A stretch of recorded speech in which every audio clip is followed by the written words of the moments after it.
So आता आपण next क्वेश्चनकडे वळूया. आतापर्यंत आपण 2022चे 50 क्वेश्चन्स पाहिले. आता 51 पासून परत सुरू करू. सो नेक्स्ट क्वेश्चन आहे, in the government of India act 1919, in the Government of India Act 1919, the function of provincial government were divided into reserved and transfer subject. Which of the following were treated as reserved subjects? So याच्यामध्ये option पहिले बघायचे. Option काय आहे? 1 2 3 2 3 4 1 3 4 1 2 4. म्हणजे याचा अर्थ आपल्याला एक एलिमिनेट करायचं आहे इथे. सो सर्वात पहिले हे फिक्स झालं की एलिमिनेट करूया. आता हे तिन्ही ऑप्शन्स बघा, police, land revenue, local self government, administration of justice. आता याच्यामधलं लॉर्ड रिपनच्याच काळात लोकल सेल्फ गव्हर्नमेंट वगैरे त्यांनी द्यायला सुरुवात केली होती खाली प्रोव्हिन्सेसला. त्याच्यामुळे म्हणजे डिसेंट्रलायझेशन तिथे सुरू झालं होतं. त्याच्यामुळे एनिवे हा सेंटर म्हणजे आपल्याकडे कशाला ठेवेल, रिझर्व्ह सब्जेक्टमध्ये हे कशाला ठेवेल. आणि एनिवे जर का हे तिन्ही सब्जेक्ट्स पाहिले तर ब्रिटिशांना सगळ्यात जास्त फायद्याचे काय, इथे काय त्यांना ड्युटी जास्त करावी लागणार आहे, रेव्हेन्यू त्या मानाने फार येणार नाही आहे. Police, land revenue, administration of justice या तिन्ही गोष्टींमधून त्यांच्याकडे पॉवर येते, जस्टिस पण येतोय आणि पैसा पण येतोय. आणि इथे त्यांना फार काही नाही आहे, फक्त कष्ट जास्त आहेत. त्याच्यामुळे ते डेफिनेटली हे रिझर्व्ह सब्जेक्टमध्ये ठेवणार नाहीत, हे ट्रान्सफर सब्जेक्टमध्ये. त्याच्यामुळे सेकंडला जर का एलिमिनेट केलं तर सरळ ऑप्शन येतं. पण एनिवे हे मी सांगितलं आहे की जर का अगदीच आठवत नसेल तर, पण एनिवे हे आठवायला पाहिजे किंवा नाही आठवलं तरी पण असं आपण लॉजिक तिथे लावू शकतो. सो माझ्या या नोट्स मी आधी पण दाखवलं होतं की ॲक्ट्सच्या मी कशा नोट्स बनवल्या होत्या 1 ते 2 पेजेसमध्ये. आणि 1919चा ॲक्ट तर एनिवे खूपच इम्पॉर्टंट आहे. आता हे इथे मी नंतर माझ्या नोट्समध्ये ॲड केलं होतं. आधी मी या नोट्स केल्या होत्या, पण नंतर त्याच्यानंतर हे रिझर्व्ड आणि ट्रान्सफर सब्जेक्ट मी कुठल्या तरी टेस्ट सिरीजमधून तिथे ॲड केले होते आणि मग नंतर ते वाचले. त्यामुळे अशा आपल्या नोट्स हळूहळू अपग्रेड करत जायचे आहेत आपल्याला. आता next question 52. In medieval India, the term fanam referred to. So हा खूपच ऑब्जेक्टिव्ह आणि खूपच फॅक्च्युअल क्वेश्चन आहे. अशा ठिकाणी कुठलेही गेसेस घ्यायचे नाही जर का माहिती असेल तरच. सो फनम म्हणजे काय? कॉइन्स. एनिवे कॉइन्स ही UPSCची खूप फेवरेट थीम आहे. आधी कॉइन्सवर खूप जास्त क्वेश्चन्स विचारले गेले आहे. सो फनम काय? मेडिवल इंडियामध्ये विजयनगराच्या काळामध्ये एक वरब असा गोल्ड कॉइन टाईप होता आणि त्याचा एक पर्टिक्युलर पार्ट म्हणजे फनम होता. आणि फनम पण हे अँग्लिसाइज व्हर्जन आहे. पनमचं अँग्लिसाइज व्हर्जन फनम असं होतं, म्हणून ते कॉइन. सो बट खूप नॉलेज बेस्ड क्वेश्चन आहे, अजिबात त्याच्यात रिस्क घ्यायची नाही. Specifically ancient India, medieval India याच्यातले जर का वर्ड्स माहिती असतील तरच तिथे रिस्क घ्या, अदरवाईज घेऊ नका. 53 नंबरचा question. Consider the following freedom fighters. Barindra Kumar Ghosh, जोगेश Chandra Chatterjee, Rashbehari Bose. Who of the above was or were actively associated with the Ghadar party. याचा आन्सर काय आहे?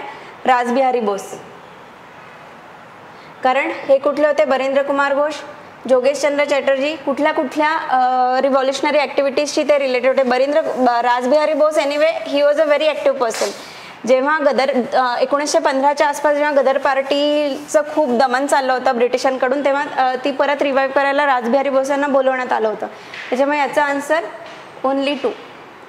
जोगेश चंद्र चॅटर्जी HRA, बरिंद्र कुमार घोष अनुशीलन समिती.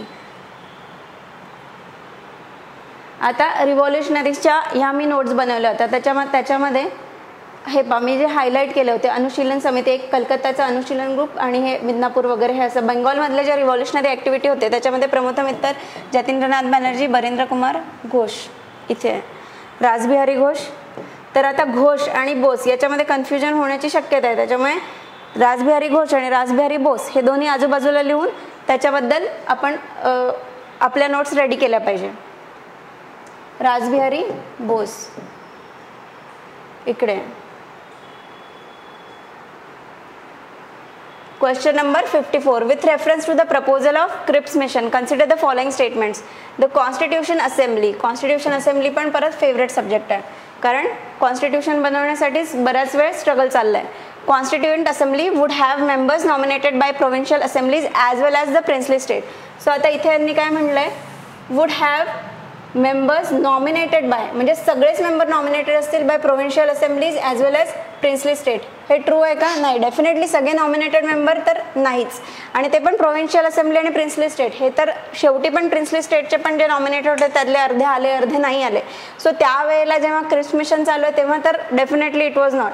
आणि हा नॉलेज बेस्ड क्वेश्चन आहे, याच्यावर कुठलंही लॉजिक लागत नाही, हे वाचायलाच पाहिजे. याच्या आधी पण इरविन पॅक्टवर पण क्वेश्चन आला होता आणि त्याच्यात मधला डेप्थबद्दल क्वेश्चन आला होता. त्यामुळे वॉवेल प्लान किंवा क्रिप्स मिशन झालं, इरविन पॅक्ट झालं, याचे सगळ्या याच्या डिटेलमध्ये काय काय, राजगोपालाचारी फॉर्म्युला काय, याचे सगळे डिटेल्स 4-5 पॉईंट असा एक टेबल फॉर्मॅट करायचं आहे आणि प्रत्येक याच्या 3-4 पॉईंट आपल्याला लिहून तो एक तसं त्याला रेडी करायचं आहे ते notes. Any province which is not prepared to accept the new constitution would have the right to sign a separate agreement with Britain regarding its future status. Yes, तेच होतं. कम्प्लिटली नॉलेज बेस्ड क्वेश्चन आहे आणि त्याच्यामुळेच त्याच्यावर फार वादविवाद चालले होते. ओनली 2. परत एन्शियंट इंडियाचा Buddhism Jainism favourite theme. 55th question. With reference to Indian history consider the following text. Netti Prakarana, Parishishta Parvan, Avadana Shataka, 360 Lakshana, Mahapurana. Which of the above are Jaina text. जरा टफच आले होते हे क्वेश्चन, त्याच्यामुळे कुठलेही लॉजिक्स किंवा गेसेस घ्यायचे नाहीत. नेत्ती प्रकरणा आणि अवदान शतका हे काय बुद्धिस्ट टेक्स्ट आहे. परिशिष्ट पर्वन आणि 360 लक्षणा, महापुराणा हे जैनिस्ट टेक्स्ट आहे. सो याचा आन्सर आहे 2 आणि 4. आता पुढचं काम काय आहे की जे पण तुम्ही सोर्स रेफर करताय याच्यासाठी लिटरेचरसाठी, की म्हणजे आर्ट अँड कल्चरमध्ये लिटरेचरवर बऱ्यापैकी त्यांनी क्वेश्चन विचारले आहे. त्याच्यात पण जी फेवरेट थीम आहे जैनिस्ट आणि बुद्धिस्ट त्याच्यावर त्यांनी अजून जास्त क्वेश्चन विचारले आहे. आणि तसंही हे नेत्ती वगैरे जे आहे ना असे वर्ड, जसं पुत्ता झालं किंवा मुघली पुत्त तिस्सा, हे सगळे पालीचे वर्ड्स आहेत. सो हा जरी माहिती नसेल तर थोडाफार गेस घेऊ शकतो, पण तरी सिन्स एलिमिनेशनला फार इथे जागा नाही आहे, असं वाटेल की नाही एकच एलिमिनेट करून बाकीचे आपण त्याच्या आन्सरवर येऊ शकतो. सो असं नाही आहे, इथे एलिमिनेशनला पण फार जागा नाही आहे. पण तरी ह्याच्या नंतर पण जर का एलिमिनेट करता आलं तर नेत्ती वगैरे हे सगळे जे असे वर्ड्स आहेत they are related to Buddhist text, कारण की ते पालीमधले वर्ड्स आहेत. त्यानंतर अवदान शतका, अवदान सुत्त वगैरे ह्याच्याशी रिलेटेड त्या गोष्टी आहे. परिशिष्ट पर्वांमध्ये असं सांगितलं जातं की चंद्रगुप्त मौर्य आणि त्याचं जैनिझमशी जे काय रिलेशन होतं त्याच्याबद्दल थोडंसं याच्यात लिहिलेलं आहे. परत बुद्धिझम जैनिझमवरचा खूप त्यांनी फॅक्च्युअल क्वेश्चन विचारले आहे. सो याच्यामध्ये आपल्याला गुगल सर्च करून किंवा जे काही सोर्सेस असतील, आता स्पेशली हे असे हिस्टॉरिकल पर्सन दिले आहे किंवा ते त्यांनी पर्टिक्युलर एक लिटरेचर दिलं आहे, त्यामुळे सगळंच बुद्धिस्ट लिटरेचर सगळंच जैनिस्ट लिटरेचर वाचत बसायचं नाही. त्याच्यासाठी नवीन सोर्स शोधायचा नाही. जे पण टेस्ट सिरीज आपण सोडवतो 2-4 एक्स्ट्रा टेस्ट सिरीज सोडून घ्यायच्या आर्ट अँड कल्चरच्या, त्याच्यामधून जे पण नॉलेज गेन करता येईल ते सगळं आपल्या नोट्समध्ये ॲड करत राहायचं आहे. With reference to Indian history consider the following pairs. Historical person आणि known as Aryadeva Jaina scholar, Dignaga Buddhist scholar, Nathamuni Vaishnava scholar. How many pairs given above are correctly match. So याच्यामधला आर्यदेवा हा पण बुद्धिस्ट स्कॉलर आहे, दिग्नगा हा पण बुद्धिस्ट स्कॉलर आहे, नाथमुनी वैष्णव स्कॉलर आहे. नाथमुनींनी काय केलं आहे, नलईरा दिव्य प्रबंधम हे कंपाईल केलेलं आहे. त्याच्यानंतर दिग्नगा, आर्यदेवा मला वाटते मध्यमिका स्कूलचं महायाना स्कूलचे होते ते, आणि त्यांचं बुद्धिझममध्येच काम आहे. सो याचा आन्सर ओनली 2 पेयर्स. सो आपलं काम आहे की परत आर्यदेवा, दिग्नगा, नाथमुनी या सर्वांबद्दल गुगल सर्च करून नोट्समध्ये ॲड करायचं. With reference to Indian history consider the following statement. हा पण जरा त्यांनी डीपमध्येच घेतलेला आहे मेडिवल इंडियाचा क्वेश्चन, पण तरी या थीमवरच आधी पण क्वेश्चन विचारले, त्यामुळे दिस इज एक्सपेक्टेड की यावर आपल्याला ऑलरेडी आपण थोडंसं वाचून ठेवलेलं आहे. The first Mongol invasion of India happen during the reign of Jalaluddin Khilji. तर याच्यामध्ये काय की मंगोल इन्व्हेजन जे आहेत ते इल्तुतमिशच्या पासूनच थोडेफार सुरू झाले होते आणि बालबनच्या काळात वगैरे तर भरपूरच ते आले होते. त्यामुळे जलालुद्दीन खिलजीच्या वेळेला पहिलं तर नाही झालं, त्यामुळे first is wrong. First wrong झालं, हे कट झालं. आता 2 बरोबर आहे किंवा 3 बरोबर आहे. During the reign of Alauddin Khilji, 1 Mongol assault march up to the Delhi and besiege the city. हो डेफिनेटली राईट. तर त्याच्यानंतरच त्यांनी म्हणजे बरेचदा त्यांनी दिल्लीमध्ये घुसून मंगोलांनी थोडंफार आक्रमण वगैरे केले आणि तोडफोड केली होती, तेव्हा त्यांनी सिरी फोर्ट बांधला होता अलाउद्दीन खिलजीने. त्याच्यामुळे this is right. Mohammad bin Tughlaq temporarily lost portion of his north west of his kingdom to Mongols. नाही, हे पण रॉंग आहे. कम्प्लिटली नॉलेज बेस्ड क्वेश्चन आहे, त्याच्यामुळे नॉलेज असेल तरच गेस घ्यायचा, अदरवाईज नाही. सो याचा आन्सर 2. आता हा जो आहे ना तामिळनाडू बुकमधले मी ही काढलेले आहेत. तामिळनाडूची NCERT तामिळनाडूची जी हिस्ट्रीची बुक आहे त्याच्यामध्ये त्यांनी हे दिलेलं आहे. पण कोणी तामिळनाडूचे बुक नसेल रेफर करत, सपोज NCERT रेफर करत असेल किंवा स्वतःचे नोट्स असतील, सो स्वतःचे नोट्स झाल्यानंतर इधर तामिळनाडू किंवा NCERT आपल्या ज्या बुक्स आहेत त्या घ्यायच्या आणि एकदा स्कॅन करायच्या. पण तेव्हा जेव्हा आपल्या स्वतःच्या नोट्सवर आपला पूर्ण कंट्रोल आहे त्याच्यानंतर क्विकली त्याच्यातून स्कॅन करायचं. प्रत्येक लाईन बाय लाईन आणि प्रत्येक गोष्ट आपल्या नोट्समध्ये परत ॲड करायची नाही. जी आपल्या नोट्समध्ये नाही आहे ती गोष्ट इथून किंवा NCERT या 2 गोष्टींमधून जी पण कोणती पण एक रेफर करा आणि त्याच्यातून ॲड करायचं, जो पण सोर्स आपल्याला कम्फर्टेबल आहेत. सो इथे त्यांनी दिलेलंच आहे. The Mongols reappeared and Balban sent his son Mahmud against them. आणि त्या महमूदला मारल्या पण गेलं होतं मंगोल्सकडून. सो रिअपियर्ड झालेलं आहे. सो ऑलरेडी ते आले होते, बालबनच्या पण आधीपासून आले होते. म्हणजे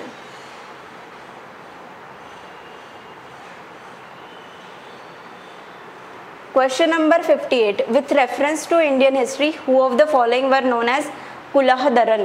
हा पण कम्प्लिटली फॅक्च्युअल क्वेश्चन आहे. याचा आन्सर आहे सईज. ते एक पर्टिक्युलर टाईपची टोपी घालायचं आणि ती टोकदार जरा टोपी होती म्हणून त्याला कुलाहदरन असे म्हणायचं. सो याच्यात फार काही हे नाही. कलंदर, पर्शियन कॅलिग्राफर्स, कॅलिग्राफिस्ट वगैरे जे आहे याच्यासाठी पण थोडीशी एक. So next question number 58. With reference to the Indian history who of the following were known as kulahdaran.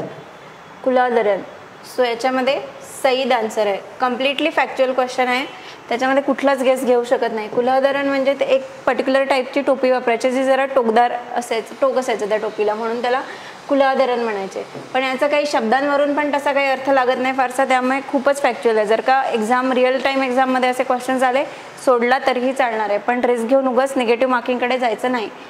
So Arab merchants तर नाहीच. मर्चंट्सवर पण याच्या आधी UPSCने क्वेश्चन विचारले, पण हे तर नाही आहे. त्यानंतर कलंदर्स कोणाला म्हणायचे? सुफी सेंट्सला म्हणायचे. पर्शियन कॅलिग्राफिस्ट म्हणजे जे अकबराच्या काळात ना कॅलिग्राफिस्ट. आता मी याचं एक्झाम्पल देते की हे वर्ड्स कसे सर्च करायचे. जर का तुम्ही पर्शियन कॅलिग्राफिस्ट वगैरे असं सर्च केलं तर एक कळेल की अकबराच्या काळात जरीन कलम म्हणजे गोल्डन पेन असा खिताब त्यांनी एका मोहम्मद हुसेन का पर्टिक्युलर काहीतरी नाव आहे, हां मोहम्मद हुसेन नावाचा कॅलिग्राफिस्ट आहे, त्याला झरीन कलम म्हणजेच गोल्डन पेन असा खिताब त्या कॅलिग्राफरला दिला होता. सो ह्या गोष्टी इथे जरी दिल्या असतील तर त्या पटकन सर्च करून आपण आपल्या नोट्स बनवायच्या PYQच्या. Next question number 59. With reference to Indian history consider the following statement. The Dutch establish their factories warehouses on the east coast on lands granted to them by Gajapati rulers. So Gajapati rulers कितव्या काळात आले होते? ते almost 1430 ते 1551 असं काहीतरी त्यांचा त्या टाईपमधला त्यांचा काळ होता. आणि डच कधी आले? 1600च्या आसपास. त्याच्यामुळे हे तर नाहीच आहे. गजपती रूलर्स तोपर्यंत चालले गेले होते. एलिमिनेट केला, सरळ आन्सर येईल. पण हा पण जरा एक टफ टाईपचा क्वेश्चन आहे. जनरली UPSC एवढे डीप क्वेश्चन विचारत नाही, पण ते आता विचारायला लागले. कारण की बेसिक जे होते अकबर वगैरे हे सगळे झाले आणि त्यानंतर म्हणजे दिल्ली सल्टनत एरामधले जे काही रूलर्स वगैरे आहे मेडिएवल इंडियामधले, नॉर्थ इंडियामधले, त्याबद्दल ते जनरली क्रोनॉलॉजी किंवा टाईम फ्रेमबद्दल क्वेश्चन विचारत आहे. त्यामुळे ते एरिया जरा आता फोकस करायचे आहेत. So first is wrong. Alfonso de Albuquerque capture Goa from the Bijapur sultanate. Very true. English East India Company established a factory at Madras on a plot of land leased from representative of Vijayanagar empire. So आता जरी हे माहिती नसेल की घेतलं नाही घेतलं, पण त्यांनी किती त्याला म्हणजे विजयनगर एम्पायर कडूनच किंवा रिप्रेझेंटेटिव्ह म्हणजे त्यांनी किती लांबवलं आहे स्टेटमेंट हे बघा. एक्झॅक्टली त्यांनी राजाचं नाव नाही दिलं, म्हणजे त्यांनी ब्रॉड केलं आहे स्टेटमेंटला. असं फोकस नाही केला की या राजाच्या काळामध्ये रिप्रेझेंटेटिव्ह ऑफ विजयनगर एम्पायर कोणीतरी असेल जो आपल्याला माहीत पण नाही. बट स्टील त्यांनी बऱ्यापैकी हा ब्रॉड जरी ठेवला आहे तरी पण बऱ्यापैकी स्पेसिफिक त्यांनी केलेलं आहे. इथे जर का राजाचं वगैरे स्पेसिफिक नाव दिलं असतं तर अजून विचार करायची वेळ आली असते आणि तिथे आपण कदाचित असा विचार करू शकलो असतं की नाही हे खूपच स्पेसिफिक जातात, पण इथे त्यांनी ब्रॉडर लेवल ठेवून पण स्पेसिफिसिटी जपलेली आहे. सो नॉलेज बेस्डच क्वेश्चन आहे, फार काही याच्यामध्ये रिस्क नाही घेऊ शकत. गजपती एम्पायर ऑलमोस्ट 1434 ते 1541च्या आसपास इकडे ओडिसाच्या साईडला आणि खाली. Question number 60. According to Kautilya's Arthashastra which of the following are correct. आता हा एक खूपच टफ क्वेश्चन होता. हिस्ट्री ऑप्शनलच्या लोकांना पण येत असेल नसेल, व्हेरी डायसी. त्यामुळे असे क्वेश्चन्स आले तर त्याच्यावर बिलकुल रिस्क घ्यायची नाही, सरळ सरळ सोडून द्यायचे. सो बघूया. A person could be a slave as a result of judicial punishment. हे रॉंग आहे. If a female slave bore her master a son, she was legally free. If a son born to a female slave was fathered by her master, the son was entitled to the legal status of the master's sons. True. Which of the statements given above are correct? याचा first is wrong, त्याच्यामुळे eliminate केलं की 2, 3. So हिस्ट्रीच्या एका reference बुकमध्ये हे दिलेलं आहे. मी आता रेफरन्स बुक पण सांगत नाही बिकॉज नाहीतर ते बघायला जाल. हे नाही करायचं आहे आपल्याला. आपल्याला मॅक्स टू मॅक्स जे आपले लो हँगिंग फ्रूट्स आहे आणि आपल्याकडचे जे सोर्सेस आहे, मी फ्रॉम फर्स्ट डे म्हणून बेसिक सोर्सेसचे रेफरन्स कंटिन्युअस देत आले की आपल्या सोर्सेसमधूनच आपल्याला जास्तीत जास्त क्वेश्चन्स राईट करायचे आहे. हा आता एक वेगळा सोर्स आला आहे म्हणून अख्खं ते पुस्तक वाचण्यात काहीही अर्थ नाही. जर का आपल्या पुस्तकावर आपला पूर्ण 100% कंट्रोल आला असेल त्याच्यानंतर आजूबाजूच्या गोष्टी बघायच्या आहेत. 61 हा क्वेश्चन इकॉनॉमिक्सशी रिलेटेड होता पण UPSCने तो कॅन्सल केला, त्याच्यामुळे तो कट करूया. 62. Consider the following states. Andhra Pradesh, Kerala, Himachal Pradesh, Tripura. How many of the above are generally known as tree producing states. ह्याच्यामध्ये ना जनरली नोनवर फोकस करा. सो जेव्हा हा पेपर झाला होता 2022मध्ये, जेव्हा डिस्कशन सगळ्यांचे झाले होते तेव्हा सगळ्यांनी ऑलमोस्ट ओनली 3 स्टेट्स असं दिलं होतं. बिकॉज आंध्र प्रदेश हा जनरली म्हणजे tea producing state Kerala, Himachal Pradesh, Tripura आणि टीसाठी लागणाऱ्या ज्या पण क्लायमॅटिक कंडिशन्स आहे की त्याच्यामध्ये पाऊस खूप जास्त नाही पाहिजे, अशी उतार पाहिजे जमिनीवर आणि थंड वातावरण पाहिजे, या सगळ्या गोष्टी इथे आहेत. आंध्र प्रदेशमध्ये इथे नव्हतं. बट स्टील UPSCने त्याचा आन्सर ऑल 4 स्टेट्स दिलेलं आहे, all of the above. So Himachal Pradesh, Andhra प्रदेशमध्ये पण चित्तूर डिस्ट्रिक्टमध्ये स्पेसिफिकली चहाचं प्रोडक्शन होतं. But generally it is not known, but still UPSCने दिलेलं आहे. सो आपल्याला ते मान्यच करावं लागेल की बाबा हां ठीक आहे आंध्र प्रदेश पण आहे. सो याच्या पुढे जर का क्वेश्चन आहे तर हे पण लक्षात ठेवायचं की Andhra Pradesh is also a tea producing state. जनरलीवर फोकस करा. त्याच्यामुळे त्यांच्या जनरलीमध्ये आंध्र प्रदेश पण त्यांनी कन्सिडर केलेलं आहे. Consider the following statement. Question number 63. In India, credit rating agencies are regulated by Reserve Bank of India. आता याचं याचे स्टेटमेंट्स बघूया आपण. खूप स्पेसिफिक पण दिलेलं आहे त्यांनी, जसं सेकंड आणि third. The rating agency popularly known as ICRA is a public limited company. Brickwork rating is an Indian credit rating agency. So आता एवढा डीप आपण प्रिपेअर करू पण शकत नाही आणि करण्यात अर्थ पण नाही. बिकॉज याच्यात एवढी मेहनत घेतली, जर का एवढं डीप प्रिपेअर केलं तर बाकीच्या गोष्टी सुटतील आपल्या. त्याच्यामुळे हे नाहीच आहे. बेसिक हे गोष्ट माहिती असायला हवी. तिथे काय होतं की त्यावेळेला 2022 आणि त्याच्या 2-3 वर्षांआधीपासून इंडियाच्या सॉव्हरेन क्रेडिट रेटिंगवर बरीच चर्चा चालू होती. सो त्याच्यामुळे क्रेडिट रेटिंग एजन्सीज आणि या सगळ्या गोष्टींवर फोकस आला होता. सो आपल्याला फक्त एवढंच माहिती असणं अपेक्षित आहे की credit rating agency regulated by whom. इथे it is regulated by SEBI, not RBI. इथे परत त्यांनी जसं की पॉलिटीमध्ये पण ते प्रॉपर नाऊनला रिप्लेस करून म्हणजे स्टेटमेंट रॉंग बनवतात. इथे पण त्यांनी सेबीला RBIनी रिप्लेस केलं आहे. सो इकॉनॉमिक्स आणि पॉलिटीसाठी जनरली जेव्हाही प्रॉपर नाऊन्स येतात सो तेव्हा एकदा रिचेक करायचं आहे आणि थोडंसं अलर्ट व्हायचं आहे की हां हे यांनी बरोबर दिलं आहे की नाही. So this is wrong. जेव्हा हे रॉंग होतं एलिमिनेशननी डायरेक्ट आन्सर येत आहे. पण त्याच्यासाठी हे माहिती असणं अपेक्षित, म्हणजे एकदमच अपेक्षित आहे. Next question number 64. With reference to the banks boards bureau which of the following statements are correct. So bank board ब्युरोबद्दल तसेही UPSCने बरेचदा क्वेश्चन विचारले आहेत. स्टेटमेंट बघूया आपण. The governor of RBI is the chairman of Bank Board Bureau. Bank Board Bureau recommends the selection of heads of public sector banks. Bank Board Bureau helps the public sector banks in developing strategies and capital raising plans. So याचं काय, हा पण knowledge based question आहे. P जे नायक committee होती बँकिंगमध्ये जेव्हा पण इश्यू चालले ते बँकिंग गव्हर्नन्सबद्दल, सो त्याच्यामध्ये त्यांनी एक इश्यू असा हायलाईट केला होता पी जे नायक कमिटीनी 2015-16च्या आसपास, की मेन एक असं आहे की बँक्सची जी गव्हर्निंग बॉडी आहे त्याच्यामध्ये खूप जास्त इंटरफरन्स आहे पॉलिटिशियन्सचा. तो त्याच्यामुळे त्यांच्या गव्हर्निंग बोर्ड्सवर पण सुद्धा एक काय म्हणजे नॉन पॉलिटिकल इंटरफरन्स असणारे लोक असायला हवे. सो त्याच्यासाठी बँक बोर्ड ब्युरो एस्टॅब्लिश केला होता.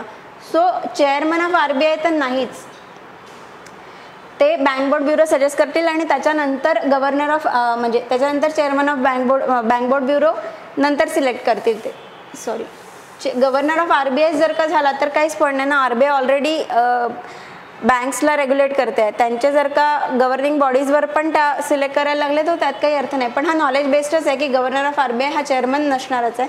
त्याच्यामुळे first is wrong. First wrong केला की डायरेक्ट 2-3 वर आन्सर आला. सो आतापर्यंत आपण जे पण इकॉनॉमिक्सचे क्वेश्चन सॉल्व्ह केले त्याच्यामध्ये एक गोष्ट लक्षात आली असेल की एलिमिनेशनला फार वाव होता.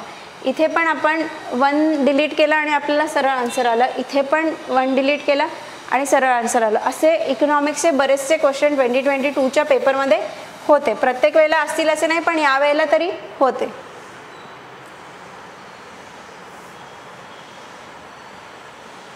Question number 65. With reference to the convertible bonds, consider the following statements. As there is an option to exchange the bond for equity, convertible bonds pay lower rate of interest. Convertible bonds म्हणजे काय आहे? असे bonds की जे वेळ आली तर आपण इक्विटीमध्ये पण कन्वर्ट करू शकतो. इक्विटी म्हणजे शेअर्समध्ये. सो बॉन्ड्सला जर का आपण इक्विटीमध्ये कन्वर्ट करतोय सो त्याच्यावर डेफिनेटली ते लोअर इंटरेस्ट रेट देतील, कारण ते ॲडेड ऑलरेडी एक फॅसिलिटी देतात. त्याच्या पण वरती जर का ते हायर इंटरेस्ट रेट देतील तर काही पॉईंटच नाही आहे. म्हणजे त्याचा मेन मुद्दाच हा आहे की तुम्ही लोअर इंटरेस्ट रेट ते देत आहेत पण इक्विटीमध्ये तुम्हाला इक्विटीमध्ये ते कन्वर्ट करण्याची फॅसिलिटी देतात. त्याच्यामुळे डेफिनेटली ती त्याची बेसिकच कन्सेप्ट आहे. याच्यासाठी अंडरस्टँडिंगच गरजेचं आहे. कन्व्हर्टेबल बॉन्ड्स म्हणजे काय? कन्व्हर्टेबल बॉन्ड्स म्हणजे जे इक्विटीमध्ये कन्वर्ट करता येतात. आता सेकंड स्टेटमेंट काय म्हणते? The option to convert to equity affords the bond holder a degree of indexation to rising consumer prices. म्हणजे यांचं काय म्हणणं आहे की option to convert to equity म्हणजे काय होतं की जर का आपण इक्विटीमध्ये याला कन्वर्ट केलं, affords the bond holder to a degree of indexation to rising consumer prices. Rising consumer prices म्हणजे काय की इन्फ्लेशननी ते थोडंसं इन्फ्लेशनचा त्याच्यावर इफेक्ट कमी होऊ शकतो डेफिनेटली, कारण इक्विटी या स्वतःच इन्फ्लेशनची म्हणजे इन्फ्लेशनवर डिपेंड करतात किंवा कन्झ्युमर प्राइजेसवर त्या इंटरकनेक्टेड आहे. त्याच्यामुळे डेफिनेटली हे स्टेटमेंट पण राईटच आहे. सो याचा आन्सर 1 and 2. सो या पेपरमध्ये हे पण एक लक्षात आलं असेल की इकॉनॉमिक्सचे त्यांनी बऱ्यापैकी क्वेश्चन सोपे विचारले आहे, पण त्यासाठी कन्सेप्ट माहिती असणं अत्यंत गरजेचं आहे आणि ते पण कन्सेप्ट माहिती असून त्याचं ॲप्लिकेशन वेळेवर करणं गरजेचं आहे. त्यामुळे आता हे लक्षात ठेवायचं की इकॉनॉमिक्स जेव्हा पण आपण वाचतोय नुसतं त्याचं पारायण करण्यात काहीच पॉईंट नाही. त्याचे ॲप्लिकेशन बेस्ड जे पण क्वेश्चन आहेत ते आपल्याला सोडवता येत आहेत का, ते आपली कन्सेप्च्युअल क्लॅरिटी इकॉनॉमिक्समध्ये कितपत आहे या गोष्टीपर्यंत आपल्याला जाता आलं पाहिजे. कारण हे असे क्वेश्चन आले कदाचित मला आताही हे स्टेटमेंट वाचताना टफच वाटतं आहे. The option to convert to equity affords the bond holder a degree of indexation to rising consumer prices. म्हणजे पटकन एका पॉईंटमध्ये हे वाचता येत नाही, म्हणजे सारखं त्याच्यावर वाचल्यानंतर मग त्याचा अर्थ कळतोय. सो या लेवलला UPSC नेत आहे. त्याच्यामुळे आपलं पाठांतर जितकं चांगलं असेल आणि तिथे आपण जसं पॉलिटीमधले क्वेश्चन्स पाहिले they are very easy. So ते लवकर सोडवले तर अशा क्वेश्चन्सवर आपल्याला वेळ म्हणजे डोकं चालवायला वेळ मिळतो. अदरवाईज मग म्हणून वेळ पुरत नाही किंवा गडबडीत चुकीचे मार्क होतात, ह्या सगळ्या गोष्टी होतात. Question number 66. Asian infrastructure investment bank AIIB MTCR missile technology control design Shanghai cooperation organisation, India is member of which of the above. So या तीनही इंटरनॅशनल बॉडीजचा इंडिया मेंबर आहे. MTCRचा 2016मध्ये झाला होता, SCOचा 2017मध्ये झाला होता. So all of the above याचा answer आहे. पण एनिवे याच्या आधी पण ग्लोबल बॉडीजवर क्वेश्चन्स आलेले आहेत, त्याच्यानंतर इथे पण कशाचा मेंबर आहे कशाचा नाही आहे इथे आलेलं आहे. आता MTCR टेक्नॉलॉजी, MTCR कशाबद्दल आहे, त्याच्यानंतर MTCR बरोबर NSG, वासेनार ॲग्रीमेंट काय आहे, MTCR काय आहे, त्याच्यानंतर ऑस्ट्रेलिया ग्रुप काय आहे, ह्या सगळ्या गोष्टी आपल्याला माहिती असणं अपेक्षित आहे. याच्यामध्ये आता त्यांनी विचारलं की कशाचा मेंबर इंडिया आहे. आता NSG, वासेनार, MTCR आणि AC याच्यामध्ये इंडिया फक्त NSGचा मेंबर नाही आहे, बाकी वासेनार, MTCR आणि ऑस्ट्रेलियन ग्रुप या सगळ्यांचा मेंबर आहे. आणि चायना फक्त MTCRचा मेंबर नाही आहे, बाकी या सगळ्या गोष्टींचा मेंबर आहे. सो असं एक कंपॅरेटिव्ह स्टडी कायम करत राहायचा आपला. आणि हा छोटासा असा टेबल जर का आपण म्हणून ठेवला तर लगेच त्या गोष्टी लक्षात पण राहतात. Question number 67, consider the following statements. आता हा खूप एक इंटरेस्टिंग क्वेश्चन आहे, मला तर फार आवडला. Vietnam has been one of the fastest growing economies in the world in the recent years. Second, Vietnam is led by multi-party political system. Third, Vietnam's economic growth is linked to its integration with global supply chains and focus on exports. Fourth, for a long time, Vietnam's low labor cost and stable exchange rates have attracted global manufacturers. 5, Vietnam has the most productive e-service sector in the Indo-Pacific region. आता which of the statements given above are correct. इथे त्यांनी जागा दिली आहे म्हणजे eliminate आपण करू शकतो.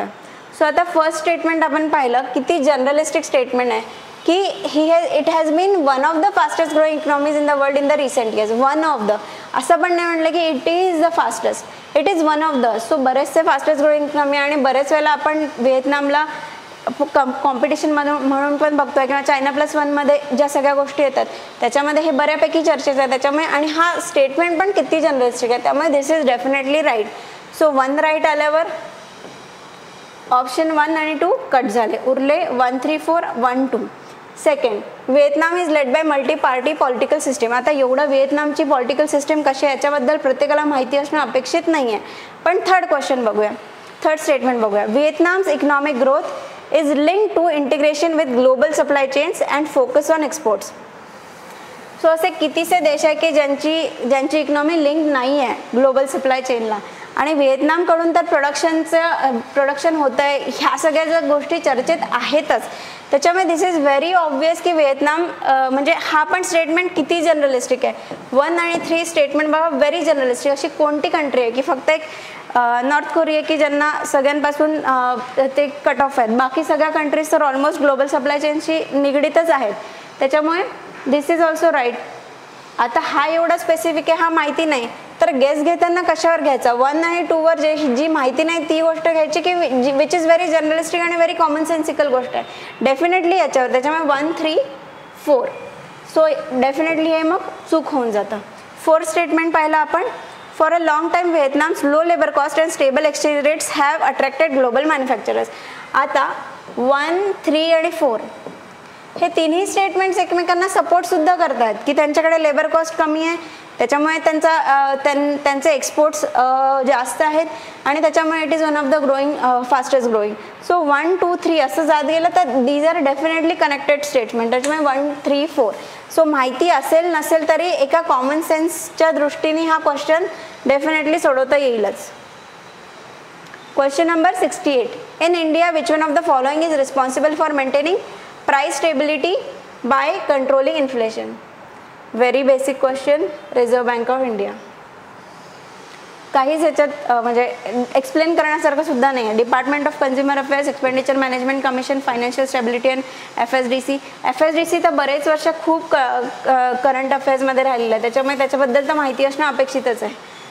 Very basic RBI. With reference to non-fungible tokens, consider the following statements. They enable the digital representation of physical asset. They are unique cryptographic tokens that exist on a blockchain. They can be traded or exchanged at equivalency and therefore can be used as a medium of commercial transactions.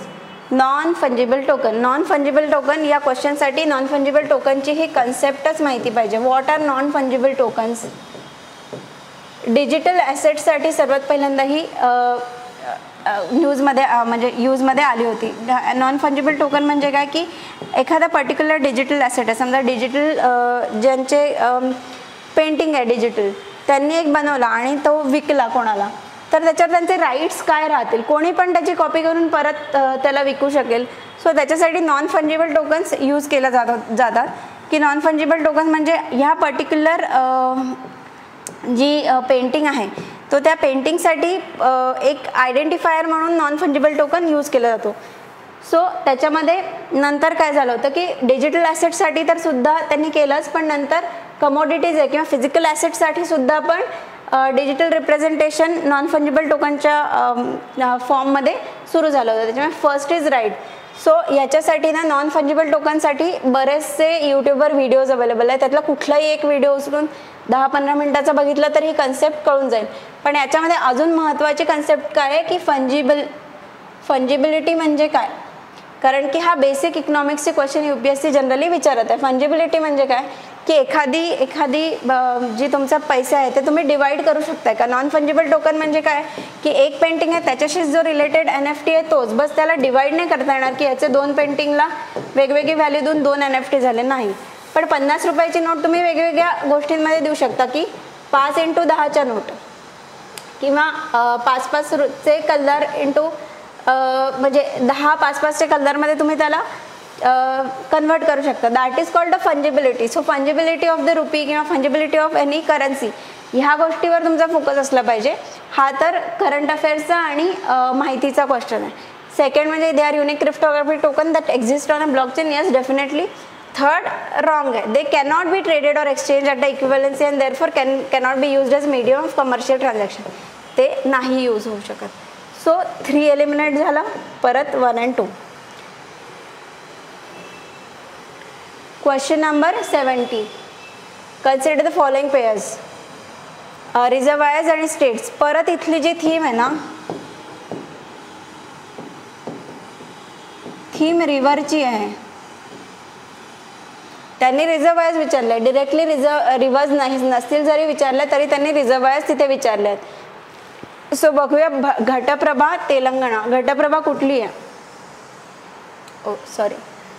Ghataprabha Telangana, Gandhisagar Madhya Pradesh, Indira Sagar Andhra Pradesh, Maithon Chhattisgarh. How many of the pairs given above are not correctly match? याच्यावर focus द्यायचा आहे. Question paper वाचताना बरेच वेळेला not हे skip होऊन जातं आणि त्याच्यामुळे चुकण्याचे चान्सेस वाढतात. So these are not correctly match. कुठले आहेत याच्यातले? आता घटप्रभा रिव्हर कशाची ट्रिब्युटरी आहे? कृष्णा रिव्हरची. कृष्णा रिव्हरची ट्रिब्युटरी आहे आणि कर्नाटकामध्येच ती कृष्णा रिव्हरला मिळते. त्याच्या आधीच म्हणजे तिथेच मिळते, त्यामुळे तेलंगणापर्यंत जाण्याचा त्याचा प्रश्नच नाही आहे. So first is wrong. Gandhisagar Madhya Pradesh. कुठल्या नदीवर आहे? चंबल रिव्हरवर. So true. इंदिरा सागर आंध्र प्रदेश. इंदिरा सागर नाही आहे आंध्र प्रदेशमध्ये. आता इंदिरा सागरवर थोडासा एक ट्रिक आहे. मैथॉन छत्तीसगड नाही. Maithon Barakar river Jharkhand. So 3 wrong आहे, फक्त एक राईट आहे. इंदिरा सागर मध्य प्रदेश.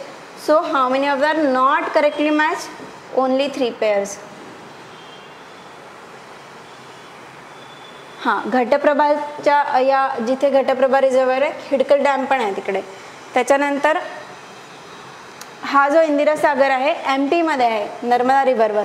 पण गोदावरी रिव्हरवर आंध्र प्रदेशमध्ये पण ॲक्च्युली इंदिरा सागर रिझर्वायर आहे. जो पोलावरम प्रोजेक्ट चालू आहे तिथे एक इंदिरा सागर रिझर्वायर नावाचं पण एक रिझर्वायर आहे. त्याच्यामुळे हा थोडासा एक डायसी होता थिंग, बट त्यांनी तो MP वालाच घेतला आहे, त्याच्यामुळे हे रॉंगच आहे. हा बराका रिव्हर, मैथॉन छत्तीसगड. आता मी जेव्हा आपण रिव्हर्सचे डिस्कस केलं होतं तेव्हा मी सांगितलं होतं की रिव्हरचे ओरिजिन ते कुठल्या स्टेटमधून जात आहेत, त्याच्यावरच्या सिटीज, त्याच्यावरचे रिझर्वायर, त्याच्यावरचे डॅम्स, त्याच्यानंतर त्याच्या ट्रिब्युटरीज त्या कुठून येत आहेत, हे सगळं आपल्याला इम्पॉर्टंट आहे. सो मी माझ्या नोट्स काही दाखवते ज्याच्यामध्ये मी आता दिलेलं आहे. इथे गांधीसागर डॅम हा माझ्या या नवीन नोट्स आहे, माझ्या काही जुन्या नोट्स होत्या त्याच्यामध्ये पण मी दाखवते, त्या खूप जास्त कॉम्प्लेक्स आहे म्हणून मी पहिल्यांदा या दाखवते. गांधीसागर डॅम, मैथॉन डॅम, हे ऑलरेडी माझ्या नोट्समध्ये ॲडेड होतं. सतलजवरती आता हरिके वेटलँडचं एक 2020 म्हणजे आपण 1 to 50 पर्यंतचे जे क्वेश्चन पाहिले होते त्याच्यातलं मला वाटतं 23 नंबरचा का 27 नंबरचा क्वेश्चन, एक 30th नंबरचा क्वेश्चन होता. त्याच्यामध्ये होकेरा वेटलँड वगैरे हे सगळ्या गोष्टी होत्या. सो त्या जर का तुम्ही असं रिव्हर पण केलं आणि रिव्हरसोबत त्या गोष्टी पण ॲड करत गेले हळूहळू, तर ते पण क्वेश्चन याच्यामधनं सॉल्व्ह होतं. जसं हरिके वेटलँडचं इथे दिलेलं आहे. त्याच्यानंतर अजून वुलर लेकचा आपण 2023 क्वेश्चन पाहिला होता की Jhelum river passes through Wular lake. So इथे डिरेक्टली ते सॉल्व्ह होत आहे तुमच्या क्वेश्चन मॅपिंगमध्ये किंवा तुम्ही ज्या या गोष्टी केलेल्या आहेत त्याच्यामध्ये. सो मॅपिंग आणि रिव्हर्स म्हणजे या गोष्टी अत्यंत महत्त्वाच्या, कारण वारंवार त्याच्यावर क्वेश्चन विचारतात, प्रत्येक दृष्टीने क्वेश्चन विचारतात. या NCERT मधली जी इंडियन जॉग्रफीची जी NCERT आहे त्याच्यामधल्या रिव्हर्सचा एक चॅप्टर आहे, त्याच्यामधल्या या नोट्स मी बनवलेल्या आहेत. इथे पण ह्या माझ्या जुन्या नोट्स आहेत. जुन्या नोट्समध्ये तर मी अजून जास्त डॅम्स वगैरे टाकलेले आहेत. जवाहर सागर, गांधी सागर, राणा प्रताप सागर. सो हे चंबल रिव्हरवर हे तिन्ही पण असे डॅम्स इथे दिलेले आहे. सो लक्षात ठेवताना मी कसं लक्षात ठेवलं होतं, सगळ्यात लहान जवाहरलाल नेहरू ते सगळ्यात खाली आहेत. गांधीजी त्यांच्यानंतर थोडेसे मोठे आणि महाराणा प्रताप त्यांच्या पण पेक्षा मागच्या काळातले. त्याच्यामुळे नवीन लोकांना म्हणजे ती व्हर्टिकली त्यांनी ते केलेलं आहे. सर्वात जुने पहिले, त्याच्यानंतर मीडियम लेवलवाले आणि नंतर सगळ्यात नवीन यंग एजवाले असे लोक. सो असं काही ट्रिक्स तुम्ही जर का लक्षात ठेवल्या तर या गोष्टी खूप इझी होतात. मैथॉन डॅम माझ्या जुन्या नोट्समध्ये पण ऑलरेडी होता. गोविंद वल्लभ पंत सागर कुठे आहे, ह्या सगळ्या गोष्टी आपल्या नोट्समध्ये ॲडेडच असल्या पाहिजे. ही पण खूप जास्त कॉम्प्लेक्स गोष्ट आहे ही, त्याच्यामुळे म्हणजे ते आता मी त्याला खूप वेळेला वाचलं, 100 वेळेला वाचलं असेल, त्याच्यामुळे मला त्या लक्षात आहेत. पण तुम्ही पण स्वतःच्या नोट्स जेव्हा अशा बनवाल तेव्हा तुम्हाला पण लक्षात राहतील गोष्टी. त्याच्यामध्ये काल पण मी तुम्हाला म्हणलं होतं की तुमच्या नोट्स तुमच्याशी बोलल्या पाहिजे. इथे पण मी फक्त लेह डिस्ट्रिक्टमधून इंडस जाते हे इथे असं लिहिलेलं आहे, मराठीमध्ये लिहिलेलं आहे. आता माझ्या इंग्लिशच्या नोट्स आहे, मग मी त्याच्यामध्ये काय लिहू वगैरे वगैरे असं नाही. जे आपल्याला सोयीस्कर पडतं, जेव्हा जसं डोक्यात येईल आपल्या नोट्समध्ये टाकलं तर त्या नोट्स आपल्याशी बोलता येतात आपल्याला. त्याच्यामुळे मग it's very easy to keep those things in mind. Same ही पुढची रिव्हर. आता 71st नंबरचा question. In India which one of the following compiles information on industrial disputes, closures, retrenchments and layoffs in factories employing workers? Central Statistics Office, Department for Promotion of Industry and Internal Trade, Labor Bureau, National Technical Manpower Information System. So याचा answer labour bureau. याच्यामध्ये confusion होण्याचे chances आहे या दोनमध्ये. Central statistic office because ते पण data compile करतं आणि गोळा करतं वगैरे वगैरे. पण जनरली त्यांनी म्हणजे जर का मोस्ट प्रॉबेबल घ्यायचं असेल, बिकॉज याचा पण अभ्यास असं काही करणार नाही की आपण की CSO एक्झॅक्टली कुठला डेटा गोळा करताय, लेबर ब्युरो कुठला गोळा करताय. पण इथे स्पेसिफिकली त्यांनी विचारलेलं आहे की on industrial dispute, closure, retrenchments and layoffs in factories. Factories म्हटल्यावर कुठली गोष्ट लक्षात येते? CSO ऑफिसकडे ऑलरेडी किती कामं आहेत, त्यांना GDP आणि या सगळ्या गोष्टींबद्दलच्या ऑलरेडी करायचं आहे. सो फॅक्टरी ही एक स्पेसिफिक गोष्ट आहे. स्पेसिफिक गोष्टीसाठी त्यांनी लेबर ब्युरो स्पेसिफिक ही आपण टर्म त्याच्यावर गेस घेऊ शकतो. आता मराठी लिटरेचर ज्यांना होतं त्यांना ब्राह्मण कन्या नावाची एक कादंबरी आहे, त्याच्यामध्ये ऑलरेडी त्यातली जी नायिका असते तिला ऑलरेडी लेबर ब्युरोचं वगैरे आकडे टाकण्याचं वगैरे काम असतं, त्याच्यावरनं तो मला तरी आला होता. पण प्रत्येकाला नसेल, प्रत्येकाचं मराठी लिटरेचर नाही आहे, बट स्टील एक स्पेसिफिक क्वेश्चनचा टोन ओळखला तर आपण लेबर ब्युरो आन्सरपर्यंत पोहोचू शकतो. Question number 72. In India what is the role of coal controllers organisation. हा पण जरा ऑफ द ट्रॅक क्वेश्चन होता. कोल कंट्रोलर ऑर्गनायझेशनबद्दल कुणीही वाचणार नाही असेल का, कदाचित त्यावेळेला कोलचा शॉर्टेज चाललेला त्याच्यामुळे तो क्वेश्चन जरा त्या अँगलने आला. पण इतक्या डीपमध्ये कोणी प्रिपेअर केलं असेल नसेल, एखाद्या करंट अफेअर्समध्ये कदाचित ते असेल, पण प्रत्येकालाच ते शक्य नव्हतं. बट स्टील लेट्स सी आपण कसं सॉल्व्ह करू शकतो अशा वेळेला. पण आणि स्टेटमेंट्स असे आहे की एलिमिनेशनला थोडीफार जागा आहे, ओनली 1 2 नाही आहे. CCO is the major source of coal statistics in government of India. It monitors progress of development of captive coal or lignite blocks. It hears any objection to the government's notification relating to acquisition of coal bearing areas. It ensures that coal mining companies deliver the coal to end user in prescribed time. आता या चारही गोष्टींमध्ये चौथं statement बघा. It ensures that coal mining companies deliver the coal to end users in prescribe time. Coal mining कंपनीचं काम काय की मायनिंग करायचं, त्याच्यानंतर तो देऊन टाकायचं. सो रेल्वे वगैरे हे जे सगळे ट्रान्सपोर्ट करतायत, सो रेल्वे एवढा मोठा प्लेअर असताना हे कशाला त्याच्यामध्ये पडणार आहे, म्हणजे एन्श्युअर करायला की नाही बाबा कोल वेळेवर पोहोचतोय की नाही, कारण पूर्ण सप्लाय चेनचं त्यांचं हे नाही ना. कोल कंट्रोलर्स ऑर्गनायझेशन आहे, मेनली मायनिंगमध्येच एवढा त्यांना चॅलेंजेस आहेत की पूर्ण त्याचं सप्लाय चेन वगैरे ते कुठे बघतील. त्याच्यामुळे हे एक निगेट करण्यासारखं स्टेटमेंट आहे. सो 3 4 1 to 4 गेलं. सो आता उरले इधर 1 2 3 किंवा 1 आणि 2. सो म्हणजे 1 आणि 2 वर राईट. सो इट हियर्स, आता थर्ड स्टेटमेंट बघूया. It hears any objection to the government's notification relating to acquisition of coal bearing areas. आता यांनी काय लिहिलं, it hears any objection. So एनीवरून ना परत असं होईल की एनी ओनली वर्ड आले तर ते निगेट करून टाकायचं, बट नाही. CCOचं म्हणजे objection related to government notification related to acquisition of coal bearing areas. So हे असूच शकतं, हे थोडेसे पॉवर त्याला दिलेले आहेतच, बट स्टील हे माहिती असावं हे एक्सपेक्टेड नाही आहे. त्यामुळे नसेल माहिती तर अशा क्वेश्चनवर टच करायचं नाही. बट ॲटलिस्ट आपण 2 स्टेटमेंट्सवर तरी येऊ शकतो, इधर 1 2 3 और 1 2. याचा आन्सर ए आहे.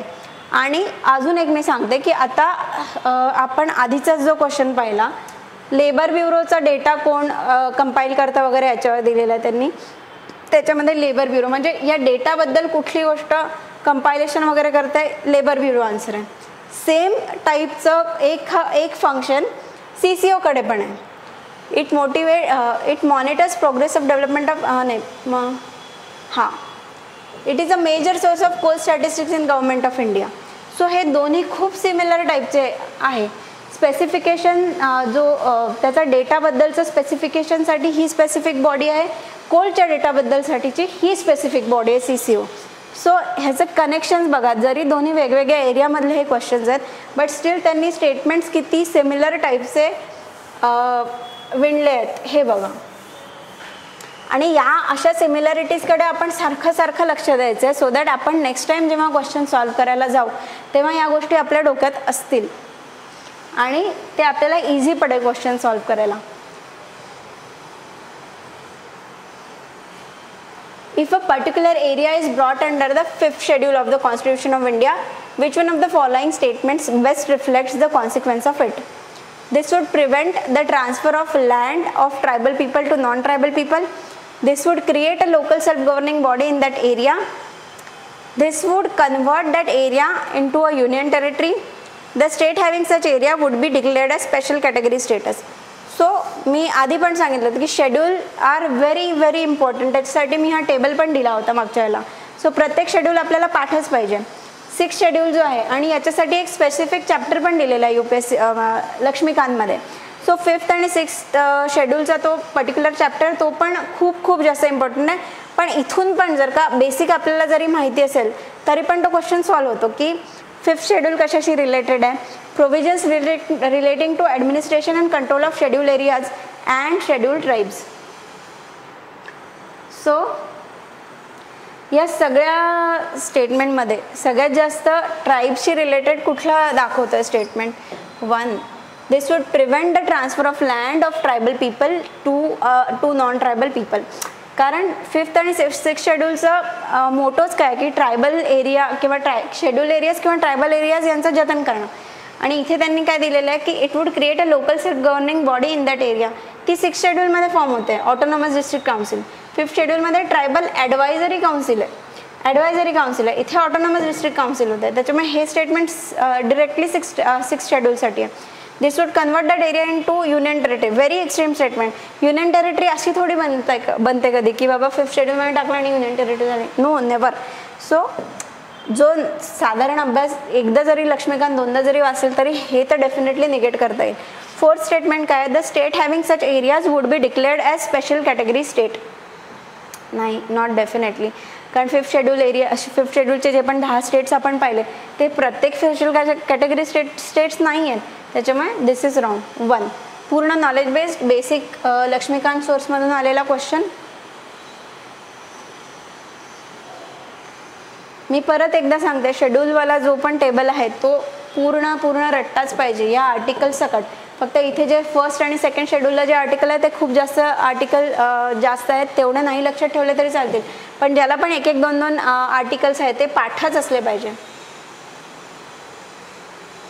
Question number 74, consider the following statements. हा पण एक जरा थोडासा करंट अफेअर्सशी रिलेटेड आणि नॉलेज रिलेटेड क्वेश्चन आहे, त्याच्यामुळे याच्यावर पण आलंच पाहिजे असतलं नाही. आणि आता पण तो फारसा डिस्कस करून फायदा नाही, बट स्टील क्वेश्चन बघूया. The India sanitation coalition is a platform to promote sustainable sanitation and is funded by the Government of India and the World Health Organization. The National Institute of Urban Affairs is an apex body of the Ministry of Housing and Urban Affairs in Government of India and provides innovative solutions to address the challenges of urban India. Which of the statements given above is or are correct? याचं he definitely is not an apex body. मला वाटतं ही executive body का काहीतरी. एक minute मी check करते.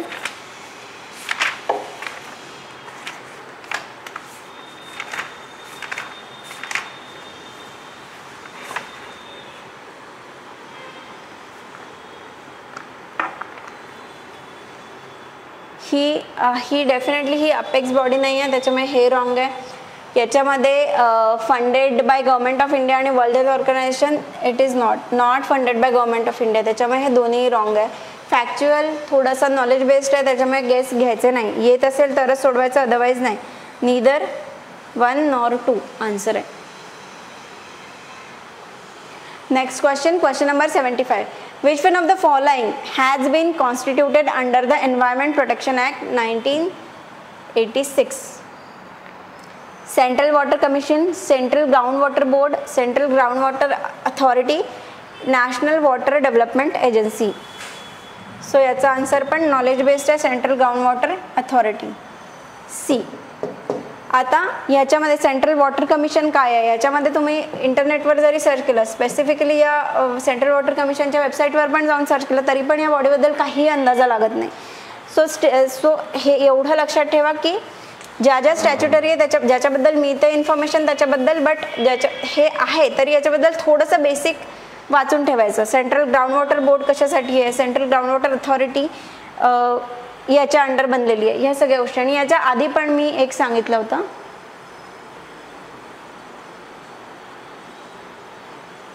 असं प्रत्येक ऍक्टच्या अंडर काय काय बॉडीज बनल्या असा एक तुम्ही चार्ट बनवून ठेवायचा. आता मला तो माझा एक्झॅक्टली ज्याच्यामध्ये मी EPA 1986च्या अंडर कोणत्या बॉडीज बनलेल्या आहेत तो चार्ट मला सापडला नाही, त्याच्यामुळे मी आधीचा जो एक चार्ट आहे त्याच्यामध्ये ही ॲड करून तुम्हाला दाखवली आहे. पण मी त्याची पण एक नोट परत ॲड करेल की EPAच्या अंडर कुठल्या कुठल्या बॉडीज बनलेल्या आहेत. याच्यामध्ये सेंट्रल वॉटर कमिशनबद्दल तर मी सांगितलंच की त्याच्याबद्दल फारशी माहिती मिळाली नाही. एक नॅशनल वॉटर अकॅडमी आहे पुण्यामध्ये, central ground water board Faridabad Haryana executive body आहे ही. नॅशनल वॉटर डेव्हलपमेंट एजन्सी ही पण एक ऑटोनॉमस बॉडी आहे under societies registration act. So फक्त स्टॅच्युटरी ही EPAच्या अंडरची ही बॉडी. 76 क्वेश्चन काय म्हणतो, with reference to the United Nations Credentials Committee, consider the following statements. First statement, it is a committee set up by UNSC, United Nations Security Council, and works under its supervision. Okay. Second statement, it traditionally meets in March, June, September every year. म्हणजे वर्षातून 3 वेळा ते भेटत आहे. Global body आहे आणि वर्षातून 3 वेळा भेटत आहे. It assesses the credentials of all UN members before submitting a report to the General Assembly for approval. Which one of the following statements given above is or are correct? So त्यावेळेला ते न्यूजमध्ये होतं वगैरे वगैरे, ही गोष्ट बाजूला ठेवूया. हे 2 स्टेटमेंट बघा आणि हे सेकंड स्टेटमेंट बघा. Second statement, it traditionally meets March, June, September every year. क्लायमेटच्याच एवढ्या मीट आहे ज्या इम्पॉर्टंट असतात त्या वर्षातून 3 वेळेला होत नाही आहेत आणि क्रेडेन्शियलची बॉडी वर्षातून 3 वेळेला मीट होते. लॉजिक फारसं बसत नाही आहे. फर्स्ट आणि थर्ड बघा, it is a committee set up by UNSCनी ती सेटअप केलेली आहे आणि वर्क्स अंडर इट आहे. बट स्टील जेव्हा पण ती क्रेडेन्शियलचा रिपोर्ट बघते and UN members before submitting the report to general assembly, ती रिपोर्ट ती फॉर्म झाली आहे UNSCच्या अंडर, रिपोर्ट सबमिट करते UNGAला. म्हणजे हे पण 2 स्टेटमेंट बसतच नाही आहे. सपोज 2 आपण डिलीट केले, इधर 1 has to be true or 3 has to be true. So इथे त्याचा ऑप्शनच नाही आहे. सो हे 1 and 3 तर येणारच नाही. So 3 only answer. पण आता हे एवढं लॉजिक तिथे पेपरमध्ये बसून यायला पाहिजे असं एक्सपेक्टेशन नाही आहे. त्याच्यासाठी जे पण PYQ आपण आता बघतोय त्याचा अशा पद्धतीने अभ्यास केला तर पेपरमध्ये तसे क्वेश्चन्स आल्यावर लगेच त्या गोष्टी क्लिक होतील. आता बसल्या बसल्या लगेच होणार नाही कदाचित, पण वारंवार असे क्वेश्चन्स पाहिल्यानंतर त्या गोष्टी UPSC एक्झॅक्टली त्यांचा रोख कुठे आहे, कुठे ते स्पेसिफिक चुकवत आहेत, कुठे ते स्पेसिफिक बरोबर देतात, ह्या सगळ्या गोष्टी कंटिन्युअस PYQ बघत राहिले तेव्हाच या गोष्टी येणार आहे. म्हणून वारंवार PYQ बघत राहा. मी जे इथे लॉजिक सांगते ते तर आहेच, याच्याशिवाय व्यतिरिक्त तुम्ही स्वतः जेव्हा ते PYQ बघाल ते तुमच्या डोक्यात अजून काही वेगळ्या आयडियाज येतील त्या तिथल्या तिथे पेपरमध्ये लिहून ठेवायच्या आहेत आणि मग त्या नोट डाऊन करून नंतर वारंवार परत क्वेश्चन सोडवायचे आणि अप्लाय करून बघायचे. ते before we solve the question ते अप्लाय करून बघा की हां हे लॉजिक बसतंय का बाबा. Question number 77, which one of the following statements best describe the polar code. तेव्हा पण कदाचित हा न्यूजमध्ये होता पण करंट अफेअर सोर्सेसमध्ये आय डोंट थिंक की फार होता, बट स्टील स्टेटमेंट्स बघूया काय म्हणतात. पोलर कोड, पोलर म्हणजे पोलबद्दल ते बोलतात. पोलसाठी काहीतरी एक त्यांनी कोड निर्माण केलेला आहे. पहिलं काय, it is the international code of safety for ships operating in polar waters. It is the agreement of countries. आता इथे कोड इंटरनॅशनल कोड सांगितलं आहे, इथे काय म्हणत आहे अग्रीमेंट म्हणत आहे. It is the agreement of the countries around the north pole regarding the demarcation of their territories in the polar region. म्हणजे पोलर कोड आहे तर त्यांनी नॉर्थ पोल कोड टाकला असतं ना, किंवा नॉर्थ पोल ॲग्रीमेंट दिलेलं असतं. ॲग्रीमेंट म्हणतायत आणि नॉर्थ पोल म्हणजे नॅरो करतायत स्टेटमेंट. सो हे बाद. C, it is a set of norms to be followed. Set of norms to be followed by the countries whose scientists undertake research studies in North Pole and South Pole. So polar code म्हणताय, set of norms थोडंफार तरी जात आहे बाबा. हां काहीतरी कोडच्या under त्यांनी नॉर्म्स दिले असतील की आणि तुम्ही ते फॉलो करा. आणि ते पण काय, for countries whose scientist undertake research studies. So किती नॅरोले म्हणजे हे स्टेटमेंट आणि हे स्टेटमेंट याच्यामध्ये ब्रॉडर स्टेटमेंट कुठलं आहे, डेफिनेटली हे खूप नॅरो केलं आहे. काही पर्टिक्युलर कंट्रीज त्याच्यातले पण काही सायंटिस्ट एकत्र येत आहेत आणि त्याच्यासाठी ते पोलर कोड बनवतात. हे एवढं मोठं, मग ती मोठी गोष्ट त्यांनी एवढी छोटी गोष्ट असते ती विचारली कशाला असते. ही खूप ब्रॉडर लेवलची पोलर कोड म्हणजे काहीतरी खूप मोठी गोष्ट ती त्याच्यातून करतात. त्याच्यामुळे हे पण जरा नॅरो स्टेटमेंट आहे. It is a trade and security agreement of the member countries of the Arctic council. Arctic council सतत चर्चेमध्ये असतं. आर्टिक काउन्सिलचा पोलर कोड असता माहिती असतं, जो साधारण अभ्यास करतो त्याला माहिती असतं की बाबा नाही. So this is not an answer, this is the answer. हे जर का माहिती नसेल तर, माहिती असेल तर definitely knowledge wise A is the answer. पण माहिती नसेल तर ब्रॉड कुठे घेत आहेत, नॅरो कुठे घेत आहेत, ह्या सगळ्या गोष्टी आपल्याला सतत बघत राहायच्या आहेत. 78th number of question, with reference to the United Nations General Assembly UNGA. परत UN बॉडीवर क्वेश्चन आलाय. Consider the following statement. United Nation, the UN General Assembly can grant observer status to the non-member states. Yes, definitely. Intergovernmental organization can seek observer status in the UN General Assembly. हो, खूप सगळ्या intergovernmental organisations आहेत त्या ज्या observer status घेऊन बसल्या आहेत UNGA मध्ये. Permanent observers in UN general assembly can maintain missions at the UN headquarters. आता हे माहिती नाही आपल्याला, पण त्यांनी काय म्हटलंय, कॅन मेंटेन. ते मेंटेन करतातच किंवा त्यांचे ऑफिसेस आहेतच असं काही बोललेलं नाही. Can maintain, yes. जर का UNGAने परमिशन दिली तर definitely they can. So all the 3 statements are very generalistic again. त्याच्यामुळे 1, 2, 3 बऱ्यापैकी जनरल टाईपचा क्वेश्चन आहे. जो पण UPSCचा अभ्यास करतो, UN बॉडीज व्यवस्थित वाचले असतील, त्याचे जे काही कार्यपद्धती आहे किंवा त्यांचे जे काही गोष्टी आहेत त्या सगळ्या जर का वाचले असतील तर हे आरामात हा क्वेश्चन बेसिक नॉलेजने सॉल्व्ह करता येण्यासारखा आहे. 79 with reference to the tea board in India consider the following statement. The tea board is a statutory body. ठीक आहे, आता स्टेटमेंट याच्या आधी ऑप्शन पाहिले तर कळेल की आपल्याला 2 स्टेटमेंट निगेट करायचं आहे, 2 बरोबर आणायचे आहेत. सो अर्धं काम आपलं इथेच झालेलं आहे. आपल्याला चार स्टेटमेंटवर फार चर्निंग करायची गरज नाही, फक्त चुकीचे शोधून काढायचे आहेत. The tea board is a statutory body. Okay, असेल नसेल माहिती नाही. It is a regulatory body attach to the ministry of agriculture and farmer welfare. ठीक आहे, माहिती नाही. The tea board's head office is situated in Bengaluru. The board has overseas offices at Dubai and Moscow. आता टीच्या साठीच एवढा मोठा रामायण झालं भारतामध्ये, म्हणजे महाभारत झालं भारतामध्ये, इंग्रज आणि हे या सगळ्या गोष्टी. बरं, याच्यामध्ये रॉंग. आता थर्ड स्टेटमेंट, मी तर पहिले असते तर मी थर्ड स्टेटमेंट पाहिलं असतं की बाबा the tea board house head office situated in Bengaluru. ठीक आहे. सो टी जनरली आता आपण त्यांनी टी प्रोड्युसिंग स्टेट्सचा पण एक क्वेश्चन घेतला, पण बेंगलुरू कर्नाटकामध्ये टीचा काही संबंध नाही. कर्नाटकामध्ये जनरली फेमस काय आहे? कॉफी.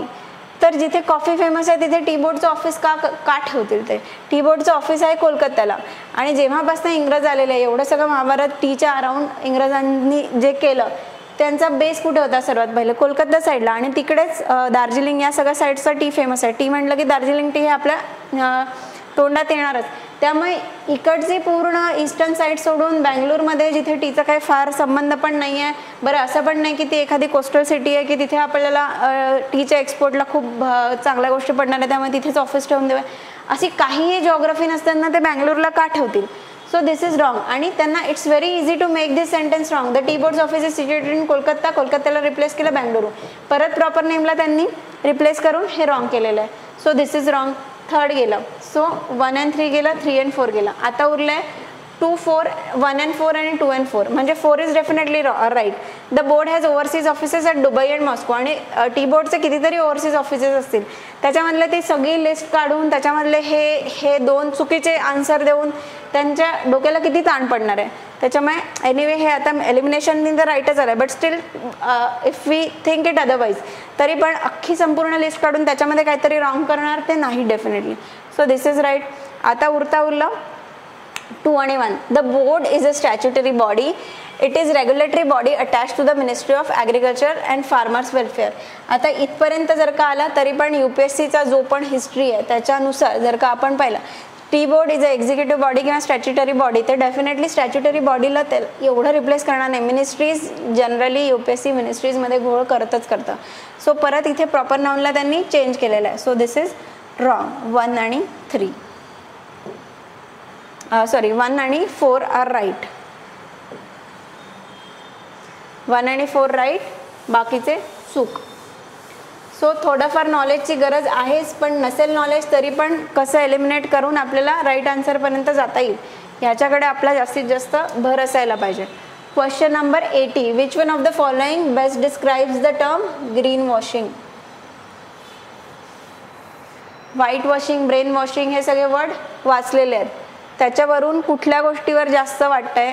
ऑप्शन वाचूया. Conveying a false impression that companies' products are eco-friendly and environmentally sound.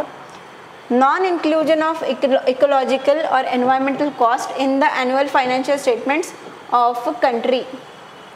ठीक आहे, याची ब्रेड्थ बघा. या म्हणजे किती ब्रॉड स्टेटमेंट आहे. यांनी ओव्हरऑल म्हणजे इथे काही ग्लोब कंट्री वगैरे काही नाही, particular fully broad. It's a concept की conveying false impression that companies products are eco-friendly and environmentally sound. Company कुठली एका पर्टिक्युलर कंट्रीची का नाही, काही नाही. म्हणजे एक ती कन्सेप्ट असल्यासारखं हे स्टेटमेंट आहे. सेकंडवाला त्यांनी एका कंट्रीला ते लिमिट करून ठेवलं की त्यांच्या कंट्री म्हणजे अक्रॉस द वर्ल्ड जे आपण कंट्रीज आहेत ते आपल्या ॲन्युअल स्टेटमेंटमध्ये काहीतरी असं ग्रीन वॉशिंगचं काम करतात, असं त्यांचं कन्सेप्ट दिलं आहे त्यांनी. Ignoring the disastrous ecological consequences while undertaking infrastructure development. परत एका पर्टिक्युलर सेक्टरशी रिलेट केलेला आहे. Making a mandatory provisions for environmental cost in government project or program. So मी डेफिनेटली हे तर डिलीटच करेल की नाहीच. आणि 4 स्टेटमेंटमधून म्हणजे आता तर आपल्याला सगळ्यांना हे माहिती आहे कारण की हा PYQ मध्ये विचारलेला क्वेश्चन आहे, त्यामुळे नॉलेज बेसिसवर ए आन्सर हे सगळ्यांनाच माहिती आहे. त्यावर्षी ती थोडीशी जस्ट न्यूजमध्ये आलेली गोष्ट होती, त्याच्यामुळे बरेच लोकांचं यांचं चुकलं. सो मी त्यांना दोष पण नाही देणार की असं कसं चुकलं, डेफिनेटली चुकू पण शकतं, बट परत एकदा शांतपणे हा स्टेटमेंट, चारही स्टेटमेंट वाचून बघा की याच्यातलं राईट कुठलं येतं आहे. So this is right. आता हा खूपच कॉमन फिनोमेनन आहे, त्याच्यामुळे माहीतच आहे. त्याच्याशी रिलेटेड बऱ्याचशा डिटेल गोष्टी पण प्रत्येक करंट अफेअर सोर्सेसमध्ये आहेतच. Next question, question number 81. Consider the following statements. High clouds primarily reflect solar radiation and cool the surface of the earth. Low clouds have a high absorption of infrared radiation emanating from the earth's surface and thus cause warming effect. Which one of the statements given above is or are correct? So हा जॉग्रफीचा थोडा conceptual question होता आणि त्यावेळेला थोडासा कठीण होता. आता प्रत्येकाने आपल्या सोर्सेसमध्ये या गोष्टी ॲड केलेल्या, पण त्यावेळेला एवढ्या डेप्थमध्ये क्लाउड्सला कोणीही कव्हर केलं नव्हतं, कारण NCERTमध्ये पण त्यांनी टाईप्स ऑफ क्लाउड वगैरे दिलेलं आहे आणि त्यातनं ऑलरेडी त्या काय म्हणतात त्या चॅप्टरमधनं क्वेश्चन आला आहे. पण हा जरा डीप लेवलचा क्वेश्चन आहे, त्याच्यामुळे प्रत्येकाला यायलाच हवा असं नाही, पण तरीही कन्सेप्ट एकदा आपण बघूया. सो जे हाय लेवलचे क्लाउड आहेत ते जरा थिन फेदरी अशा टाईपचे, सिरसचे, एक तर सिरोक्युम्युलस किंवा सिरोस्ट्रॅटस अशा टाईपचे ते हा थिन क्लाउड आहे. खालचे जे ते थिक क्लाउड आहे, स्ट्रेटस किंवा निंबस क्लाउड. सो वरनं येणारे जे रेज आहे हे खूप हेवी एनर्जीवाले, हाय फ्रिक्वेन्सीवाले रेज आहेत. सो या थिन क्लाउडला ते डेफिनेटली पटकन क्रॉस करून ते खाली येऊ शकतात, पण या थिक क्लाउडला ते पास नाही करू शकत, त्याच्यामुळे ते तिथल्या तिथे होतात. आणि इथून येणारे जे इन्फ्रारेड रे आहे ते इथून पास होऊ शकतात, पण इथपर्यंत जाईपर्यंत त्यांची एनर्जी फार, कारण हे लॉंग वेव्ज आहेत, जे सूर्याकडून येणार आहे ते शॉर्ट वेव्ज आहेत, हे लॉंग वेव्ज आहेत. सो हे इथून आरामात पास करून पण इथे एनर्जी कमी झाल्यामुळे डेफिनेट ते परत खाली येतात. सो असं नाही की इथला एकही रेज खाली येत नाही किंवा इथला एकही रेज इथून रिफ्लेक्ट होत नाही, तसं होतं. But generally it's a concept की हे थिन क्लाउड असल्यामुळे हाय एनर्जीवाले याला लगेच क्रॉस करतात, पण या थिक क्लाउडला करण्याची त्यांच्याकडे एनर्जी नसते. सो यांनी इथे पण तो फ्लिपिंगचा फिनोमिनन वापरला आहे की फर्स्ट हाय क्लाउड्सचं जे काम आहे ते त्यांनी लो क्लाउड्सच्या डिस्क्रिप्शनमध्ये दिलं आहे, लो क्लाउड्सचं जे काम आहे ते हाय क्लाउड्सच्या डिस्क्रिप्शनमध्ये दिलेलं आहे. सो हा फ्लिपिंगचा पुन्हा त्यांनी पॅटर्न जो आहे तो इथे यूज केलेला आहे. याचा आन्सर निदर 1 नॉर 2. तेव्हा फार ही माहिती नव्हती गोष्ट, त्याच्यामुळे बऱ्याच लोकांचं त्यावेळेला चुकला होता क्वेश्चन किंवा बऱ्याच लोकांनी सोडला पण होता. Question number 82. Consider the following statements. Bidi is a large refugee settlement in northwest Kenya. Some people who fled from South Sudan civil war live in Bidi. Okay. Some people who fled from civil war in Somalia live in Dadaab refugee complex in Kenya. ठीक आहे. So हा पण theme परत आफ्रिकेची आणि हे बऱ्यापैकी म्हणजे तिथे एनिवे आफ्रिकेचे आपण कितीतरी क्वेश्चन पाहिले, एक तर कू रिलेटेड किंवा डिस्प्लेसमेंट रिलेटेड बरेच क्वेश्चन त्यांनी दिलेले आहे, त्याच्यातलाच हा एक क्वेश्चन. त्यामुळे आफ्रिका ही सध्या खूप हॉट थीम आहे UPSCची, त्याच्याबद्दल काहीही न्यूजमध्ये आलं तर त्या आपल्याला माहितीच असल्या पाहिजे आणि आपल्या नोट्समध्ये ॲडेड असल्या पाहिजे त्या गोष्टी. So which of the following statement given about is or are correct. आता याच्यामध्ये बघूया, बिदी ही ॲक्च्युली युगांडाची हे आहे, केनियाची नाही आहे, त्याच्यामुळे फर्स्ट स्टेटमेंट इज रॉंग, हे चुकलं, आणि 2 आणि 3 इज राईट. पण तरी समजा सेकंड आणि थर्ड स्टेटमेंट वाचा. Some people who fled from South Sudan, मी म्हणेल some people who fled from India live in Bidi. कोणी पण इंडियामधला एखादा पण जरी माणूस गेला तरी that statement cannot be negated. इथे काही पण टाकलं तरी बिदीमध्ये तो माणूस राहूच शकतो, किंवा इंडियामधला किंवा दुसऱ्या कुठल्याही कंट्रीमधला माणूस जाऊन definitely he can live. So this definitely cannot be negated. This is very right. Some people who fled from civil war in Somalia live in Dadaab refugee complex in Kenya. So याच्यासाठी तरी at least दादाब केनियामध्ये हे माहिती असलं पाहिजे. But ह्या स्टेटमेंटला तर काही म्हणजे निगेट करायला काहीच आहे नाही. कुठला पण तुम्ही व्हेरी जनरलिस्टिक स्टेटमेंट, कुठला पण माणूस बिदीमध्ये जाऊन डेफिनेटली राहू शकतो, त्याची इच्छा असो नसो, ही कॅन लिव्ह. ठीक आहे, त्याच्यामुळे व्हेरी जनरलिस्टिक स्टेटमेंट. जरी याचा आन्सर 2 आणि 3 आहे, त्याच्यासाठी पण हे माहितीच असायला हवं की दादाबमधला केनिया दादाबमध्ये आहे, दादाब केनियामध्ये आहे आणि बिदी युगांडाचं आहे. त्याच्यामुळे आफ्रिकेचा मॅप माहितीच असला पाहिजे, पूर्ण तो पाठच असला पाहिजे, याच्यामध्ये काय आहे सगळे मार्किंग रेडी असले पाहिजे. हे मी माझ्या मॅपिंगचा, आता कदाचित हा दिसत नसेल एवढं, पण मी माझ्या मॅपिंगचा हे स्क्रीनशॉट घेऊन आलेली आहे. सो त्याच्यामध्ये परत तो लेक्सचा जो क्वेश्चन आला होता तो, हे सगळे. सो तुमचे नोट्स आहे ना पूर्ण भरून असल्या पाहिजे, त्याच्यामध्ये काही कंजूसी करायची नाही की मी इथे लिहू का नको वगैरे, अशा कुठल्याच बाबतीत नाही. बिदी युगांडा, केनियाचे आहे काकुमा आणि दादाब. उम्राकुबा सुदानचा आहे, झतारियन अजरक जॉर्डन. हे सगळे तिथले रेफ्युजी कॅम्प्स आहेत. कन्सिडर द फॉलोइंग कंट्रीज, परत एक इंटरनॅशनल बॉडीवरचा क्वेश्चन आहे. Consider the following countries: Armenia, Azerbaijan, Croatia, Romania, Uzbekistan. Which of the above are members of the organisation of Turkic states. So ही पण नॉलेज बेस्डच क्वेश्चन आहे, पण एक एलिमिनेशन पॉईंट मला इथे सापडला की अर्मेनिया आणि अझरबैजानचे एनिवे त्यांचा एका पर्टिक्युलर, मला आता तो आठवत नाही, एका पर्टिक्युलर रिजनवरून त्यांचे वाद आहे अर्मेनिया आणि अझरबैजानमध्ये. त्याच्यामध्ये ते दोन्ही पण असणं शक्यच नाही, त्यामुळे 1 to 4 तर इथेच कट झाला. आता उरले क्रोएशिया, रोमानिया, उझबेकिस्तान. ह्या दोनपैकी एकच त्याच्यामध्ये असेल. सो याच्यासाठी एनिवे थोडंसं इंटरनॅशनल रिलेशन्सचं नॉलेज असेल तर टर्किक लँग्वेज बोलणारे कुठल्या कंट्रीज वगैरे त्याच्यावरून हा सॉल्व होण्यासारखा क्वेश्चन होता. 2 आणि 5 पण त्याच्यासाठी 2 आणि 5 पण त्याच्यासाठी थोडा हा नॉलेजवाला क्वेश्चन आहे, त्यामुळे कुठलाही गेस घेऊन, लॉजिकल गेस घेऊन हा नाही सोडवता येणार. असे क्वेश्चन नसतील तर अजिबात रिस्क घ्यायची नाही. Question number 84. Consider the following statements. Gujarat has the largest solar park in India. Kerala has fully solar powered international airport.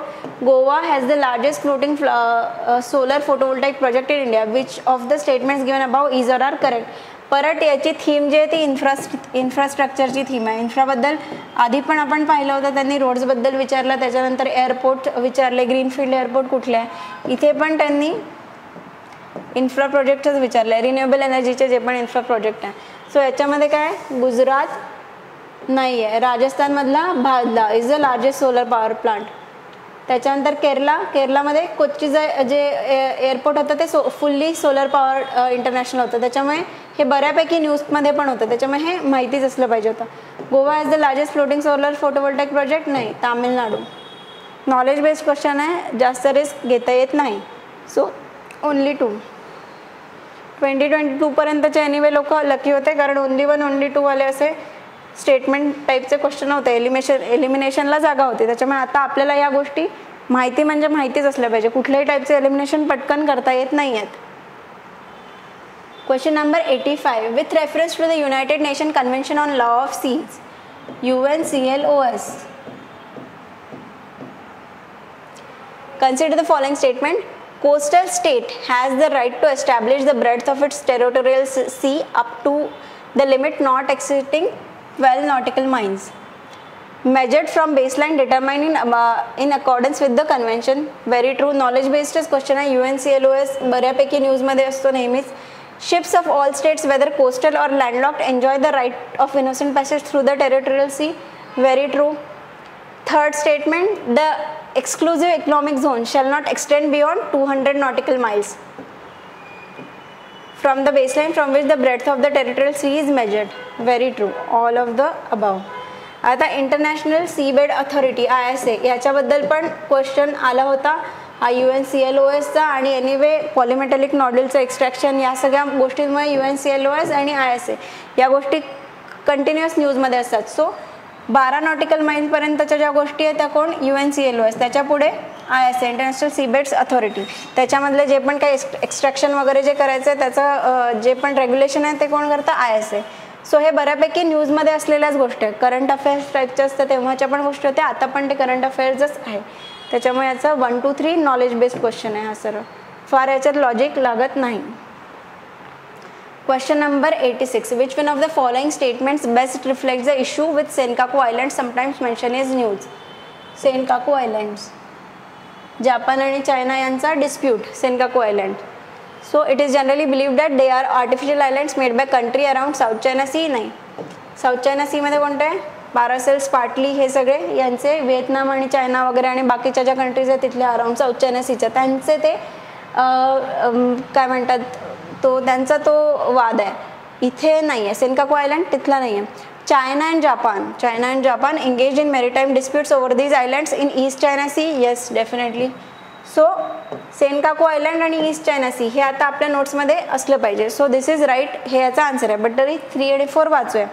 A permanent American military based has been set up there to help Taiwan to increase its defence capabilities. नाही. Through International Court of Justice declared them, though International Court of Justice declared them as no man's land, some South Asian countries claim them. हे already south China C मधला जो वाद आहे त्याच्याबद्दलचं हे ज्याला China कधीच मानत नाही आहे. सो हा इंटरनॅशनल रिलेशनशी रिलेटेड आणि मॅपिंगशी पण रिलेटेड असा क्वेश्चन आहे जो आपण आरामात सॉल्व्ह करू शकतो, पण लॉजिक वगैरे काही लागत नाही. हां, permanent American military base Diego ग्रेशियामध्ये, इंडियन ओशनमध्ये. स्पार्टली आणि बॅराटस. आणि सेनकाकू आयलंडला दियाओडो असं वेगळंच ते नाव आहे. ते पण म्हणतात चायनीज. सेनकाकू आयलंड जॅपनीज म्हणतात आणि चायनीज त्याला या नावाने ओळखतात.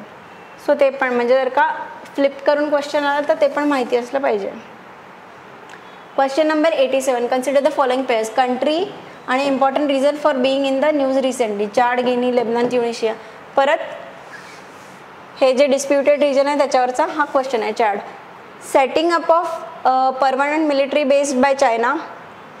Guinea, suspension of constitution and government by military. Lebanon, severe and prolonged economic depression. Tunisia, suspension of parliament by president. हे तेव्हाचा करंट अफेअर्सचा क्वेश्चन आहे. ओनली 2 पेयर्स करेक्ट आहे. याच्यामध्ये इक्वेटोरियल गिनीमध्ये परमनंट मिलिटरी बेस त्यांनी फॉर्म केलेलं आहे त्याच्यामुळे हे रॉंग आहे. Guinea, suspension of constitution and government by military. 2 minute.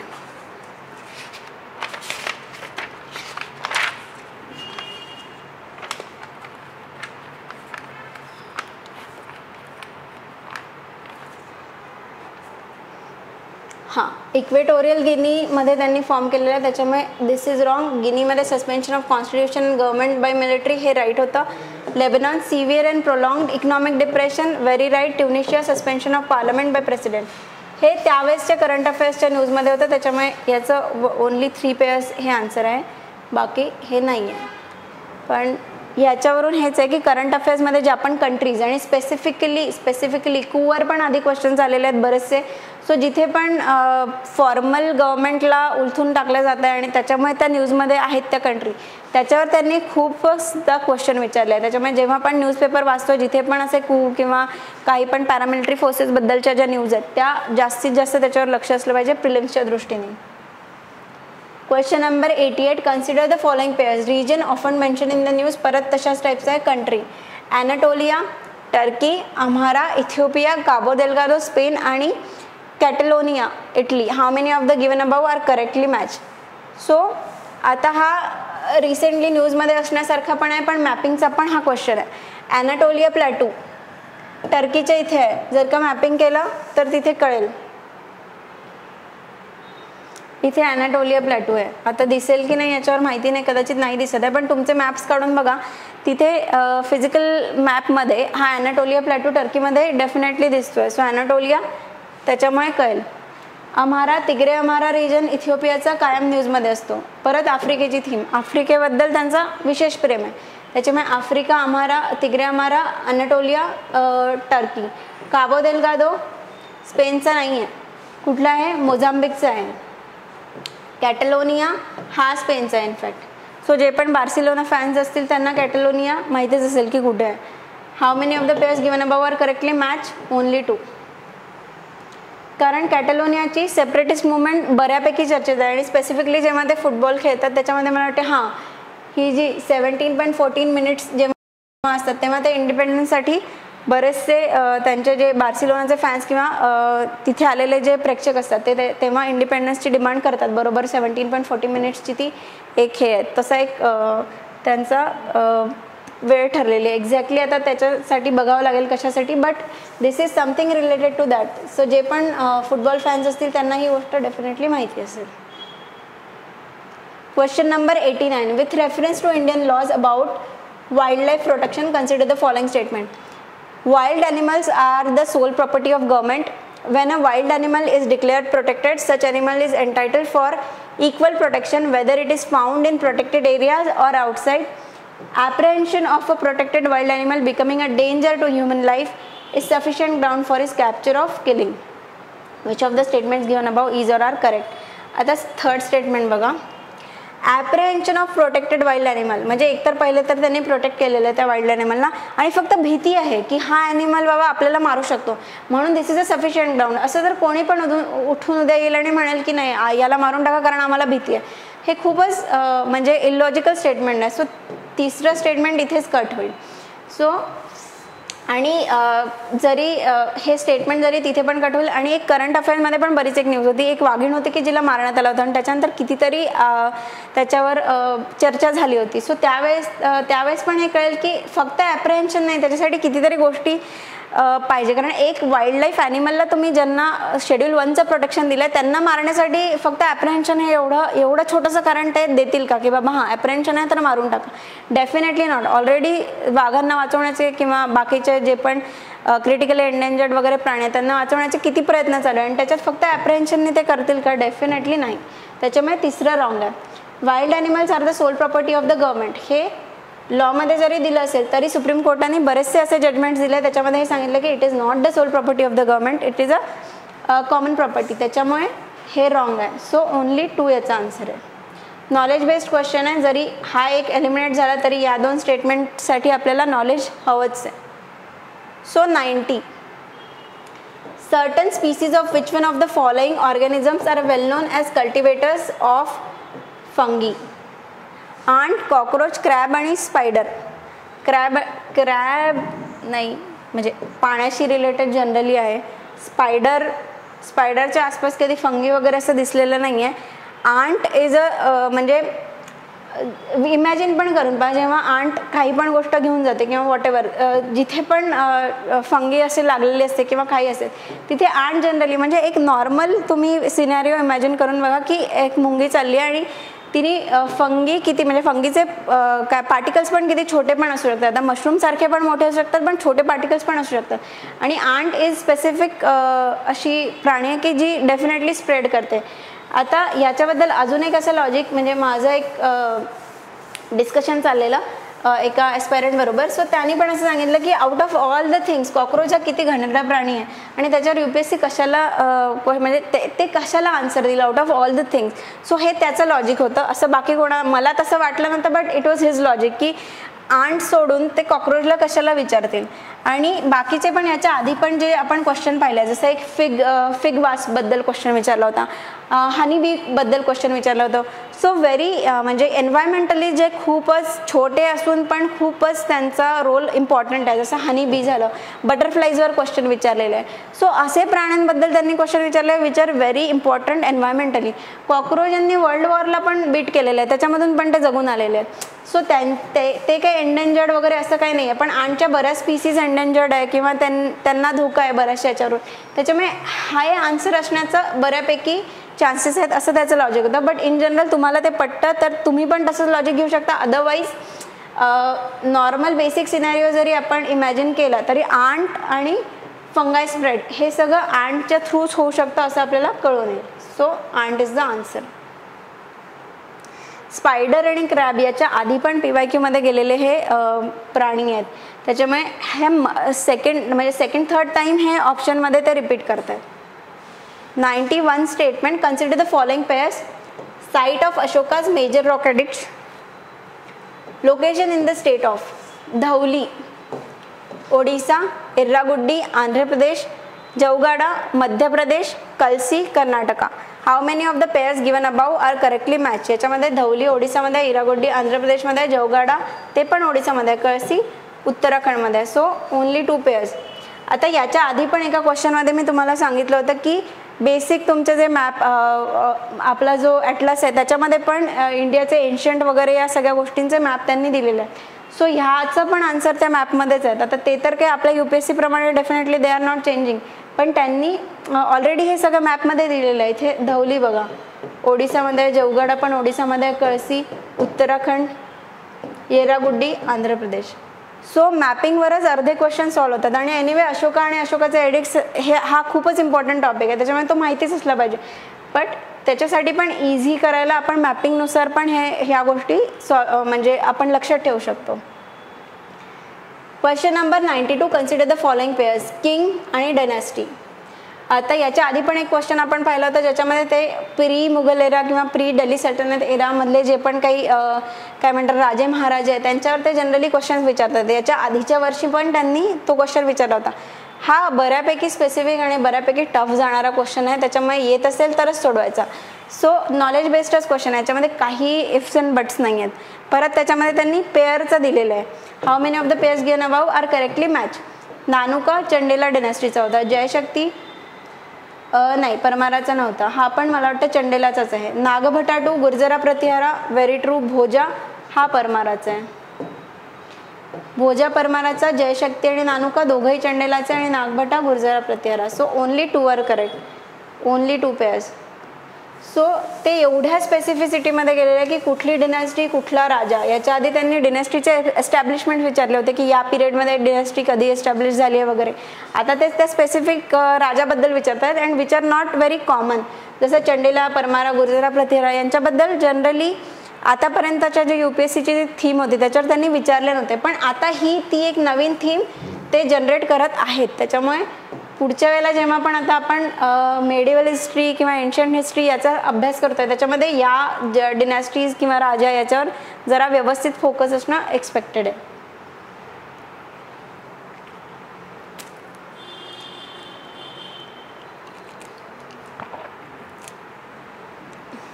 Nagabhatta टूनी ना सोमनाथ टेम्पल रिवाईव्ह केलं होतं.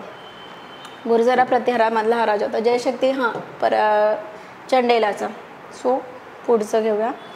Question number 93, which one of the following statements about Sangam literature in ancient South India is correct. Sangam लिटरेचरवर याच्या आधी पण आपण एक क्वेश्चन पाहिला होता.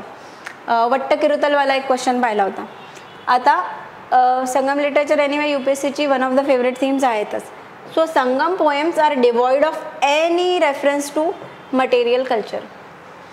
एवढं वास्ट संगम लिटरेचर आहे आणि मटेरियल कल्चरबद्दल त्यांनी एक पुसटसाही दिलेला नाही आहे किंवा material culture he is not a definite thing की ज्याच्याबद्दल एवढी डेफिनेशन आहे. त्याच्यामध्ये मटेरियल कल्चर ही एक खूप वास्ट कन्सेप्ट आहे. सो त्याच्यामध्ये एकही नसेल. इनफॅक्ट आपण सिलप्पादिगलम म्हणजे ते जवेल्ड अँकलेट वगैरे आहे, सो ते it's a part of material culture. So त्याच्यामध्ये ते नसणं पॉसिबलच नाही आहे. Wrong. The social classification of varna was known to Sangam poets. हो, आपल्याला माहीत आहे की तिथे 2 टाईप क्लासिफिकेशन होतं, त्याच्यामुळे ते इट वॉज नोन. ते खूप पुरातन काळापासूनच तिथे आहे. इनफॅक्ट पूर्ण इंडियामध्येच वर्णा सिस्टीम तर खूप आधीपासून वैदिक काळाच्या आसपासच तिथे ती जन्माला आलेली. So this is also right. Sangam poems have no reference to warrior ethic. असं कसं असणार आहे? म्हणजे अहम आणि पुरम हे संगम लिटरेचरचे 2 पार्ट आहे, वॉर आणि लव.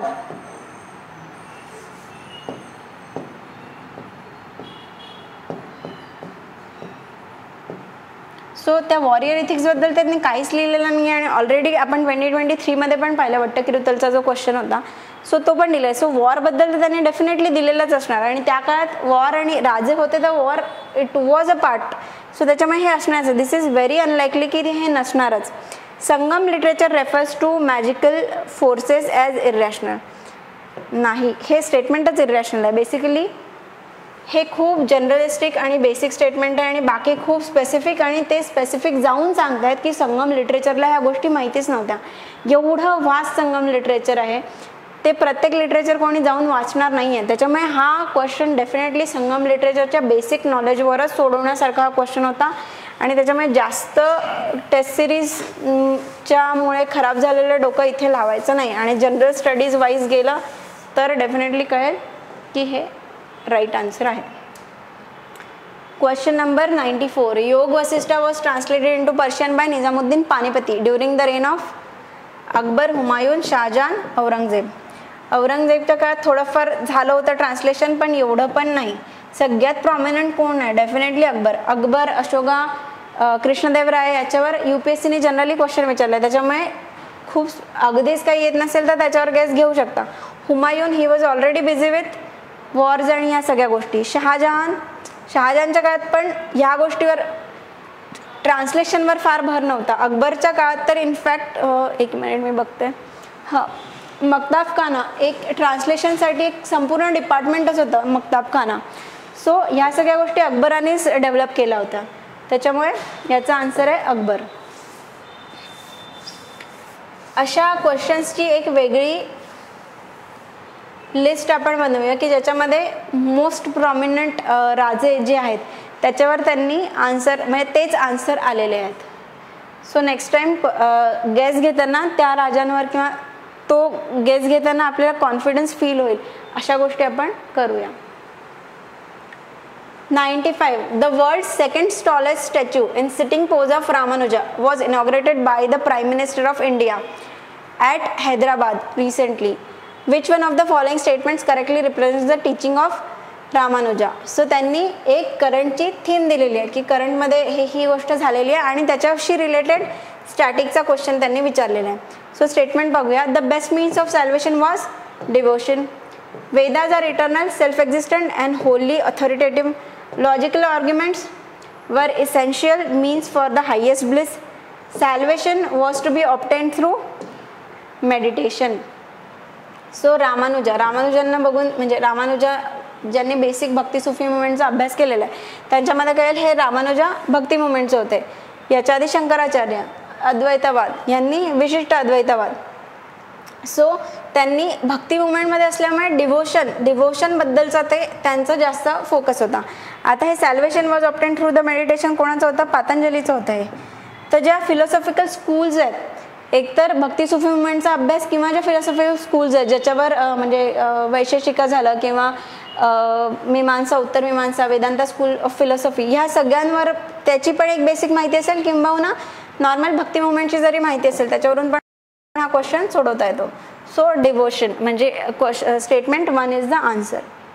Question number 96. Prime minister recently inaugurated the new circuit house near Somnath temple at Veraval. New circuit house. Which of the following statements are correct regarding the Somnath temple. इथे पण त्यांनी करंटची न्यूज दिलेली आहे आणि त्याच्याशी रिलेटेड थोडाफार स्टॅटिकचा क्वेश्चन विचारलेला आहे. Somnath temple is one of the Jyotirlinga shrines. Yes, ज्यांना माहिती आहे 12 ज्योतिर्लिंग त्याच्यामधलं हे वन ऑफ द ज्योतिर्लिंग आहे. Yes. Description of Somnath temple was given by Alberuni. ठीक आहे, माहीत नाही, बघूया. Pran Pratishtha of Somnath temple installation of the present day temple was done by president S. Radhakrishnan. Select the correct answer using the code. आता travellers पण ही पण एक UPSCची खूप फेवरेट टीम आहे. ट्रॅव्हलर्सवर त्यांनी जनरली क्वेश्चन विचारलेच आहेत. A description of Somnath temple was given by Alberuni. Yes, गझनीसोबत आला होता तो आणि गझनीनी सोमनाथ टेम्पलला तोडलं होतं त्याच्यामुळे येस त्याने डिस्क्रिप्शन डेफिनेटली दिलेलं आहे. Somnath temple is one of the jyotirlinga shrine. Yes. प्राण Pratishtha of Somnath temple installation of the present day temple was done by president Radhakrishnan. नाही, राजेंद्र प्रसाद जे प्रेसिडेंट होते कारण 1951च्या आसपास हे झालं होतं आणि राजेंद्र प्रसाद तेव्हा प्रेसिडेंट होते. सो त्यांनी ते केलं होतं. S. राधाकृष्णन नाही, S. राधाकृष्णन तर बऱ्यापैकी नंतर आले.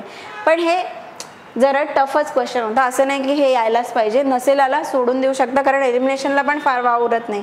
जर का तिसरं एलिमिनेट केलं तर येतं, पण हे पण इथे नॉट नेसेसरीली की पेपर सोडवत असताना हे आठवेल किंवा ही खूपच बेसिक सोर्सेसमध्ये कव्हर झालेली गोष्ट नाही आहे. पण इथे पण एक पॅटर्न जर का बघाल तर त्यांनी परत प्रॉपर नाऊनमध्ये तो चेंज करून टाकलेला आहे आणि प्रेसिडेंट राजेंद्र प्रसादला त्यांनी प्रेसिडेंट S. राधाकृष्णननी चेंज केलेला आहे. Question number 97. Which one of the following statements best describe the role of B cells and T cells in the human body? They protect the body from environmental allergens. They alleviate the body's pain and inflammation. They act as immunosuppressants in the body. They protect the body from disease caused by pathogens. आता statement 2 आणि 4 बघा, हे तर नाहीच आहे. जो basic सायन्सचा अभ्यास करेल त्यांना B आणि T सेल्सचं कामच माहिती आहे की ते पॅथोजन्सच्या अगेन्स्ट लढतात आपल्या बॉडीमध्ये. सो D तर एनिवे आन्सर आहे, पण नसेल माहिती तरी पण किंवा नसेल माहिती किंवा पण तरी पण एक पॅटर्न बघा UPSCचा की दोन्ही पण त्यांनी दिलं they protect the body from diseases, they protect the body from environmental allergies. So दोन सिमिलर टाईपचे त्यांनी स्टेटमेंट दिले आणि त्याच्यामधूनचं ते आन्सर आहे. सो हा पण एक पॅटर्न आहे की बऱ्याच वेळेला दोन सिमिलर स्टेटमेंट दिले आणि त्याच्यामधलंच एक राईट दिलेलं आहे. एक थोडासा ब्रॉडर लेवलला दिला असतो, एक थोडा नॅरो लेवलला दिला असतो. सो एन्व्हायरमेंटल अलर्जन्स हे याचाच एक पार्ट ॲक्च्युली म्हणजे पॅथोजन्सचाच एक पार्ट एन्व्हायरमेंट अलर्जन्स म्हणून आपण थोडंसं एक घेऊ शकतो. सो हे बऱ्यापैकी ब्रॉडर लेवलचं स्टेटमेंट आहे pathogens related. So this is wrong, this is right. हे पण रॉंग नाही आहे but this is more right. त्याच्यामुळे डिसीजेस कॉज्ड बाय पॅथोजन हे याचा आन्सर आहे. 98. Consider the following statements other than those made by humans nanoparticles do not exist in nature. Very extreme. Definitely they exist in nature. Nanoparticles असं काही नाही आहे की ते आर्टिफिशियलच आहे. ज्याला बेसिक स्टडी असेल सायन्सचा त्याला हे माहिती आहे की ते not necessary they are artificial, they can be natural also. त्याच्यामुळे first is wrong. First wrong झालं, हे चूक झालं, हे चूक झालं.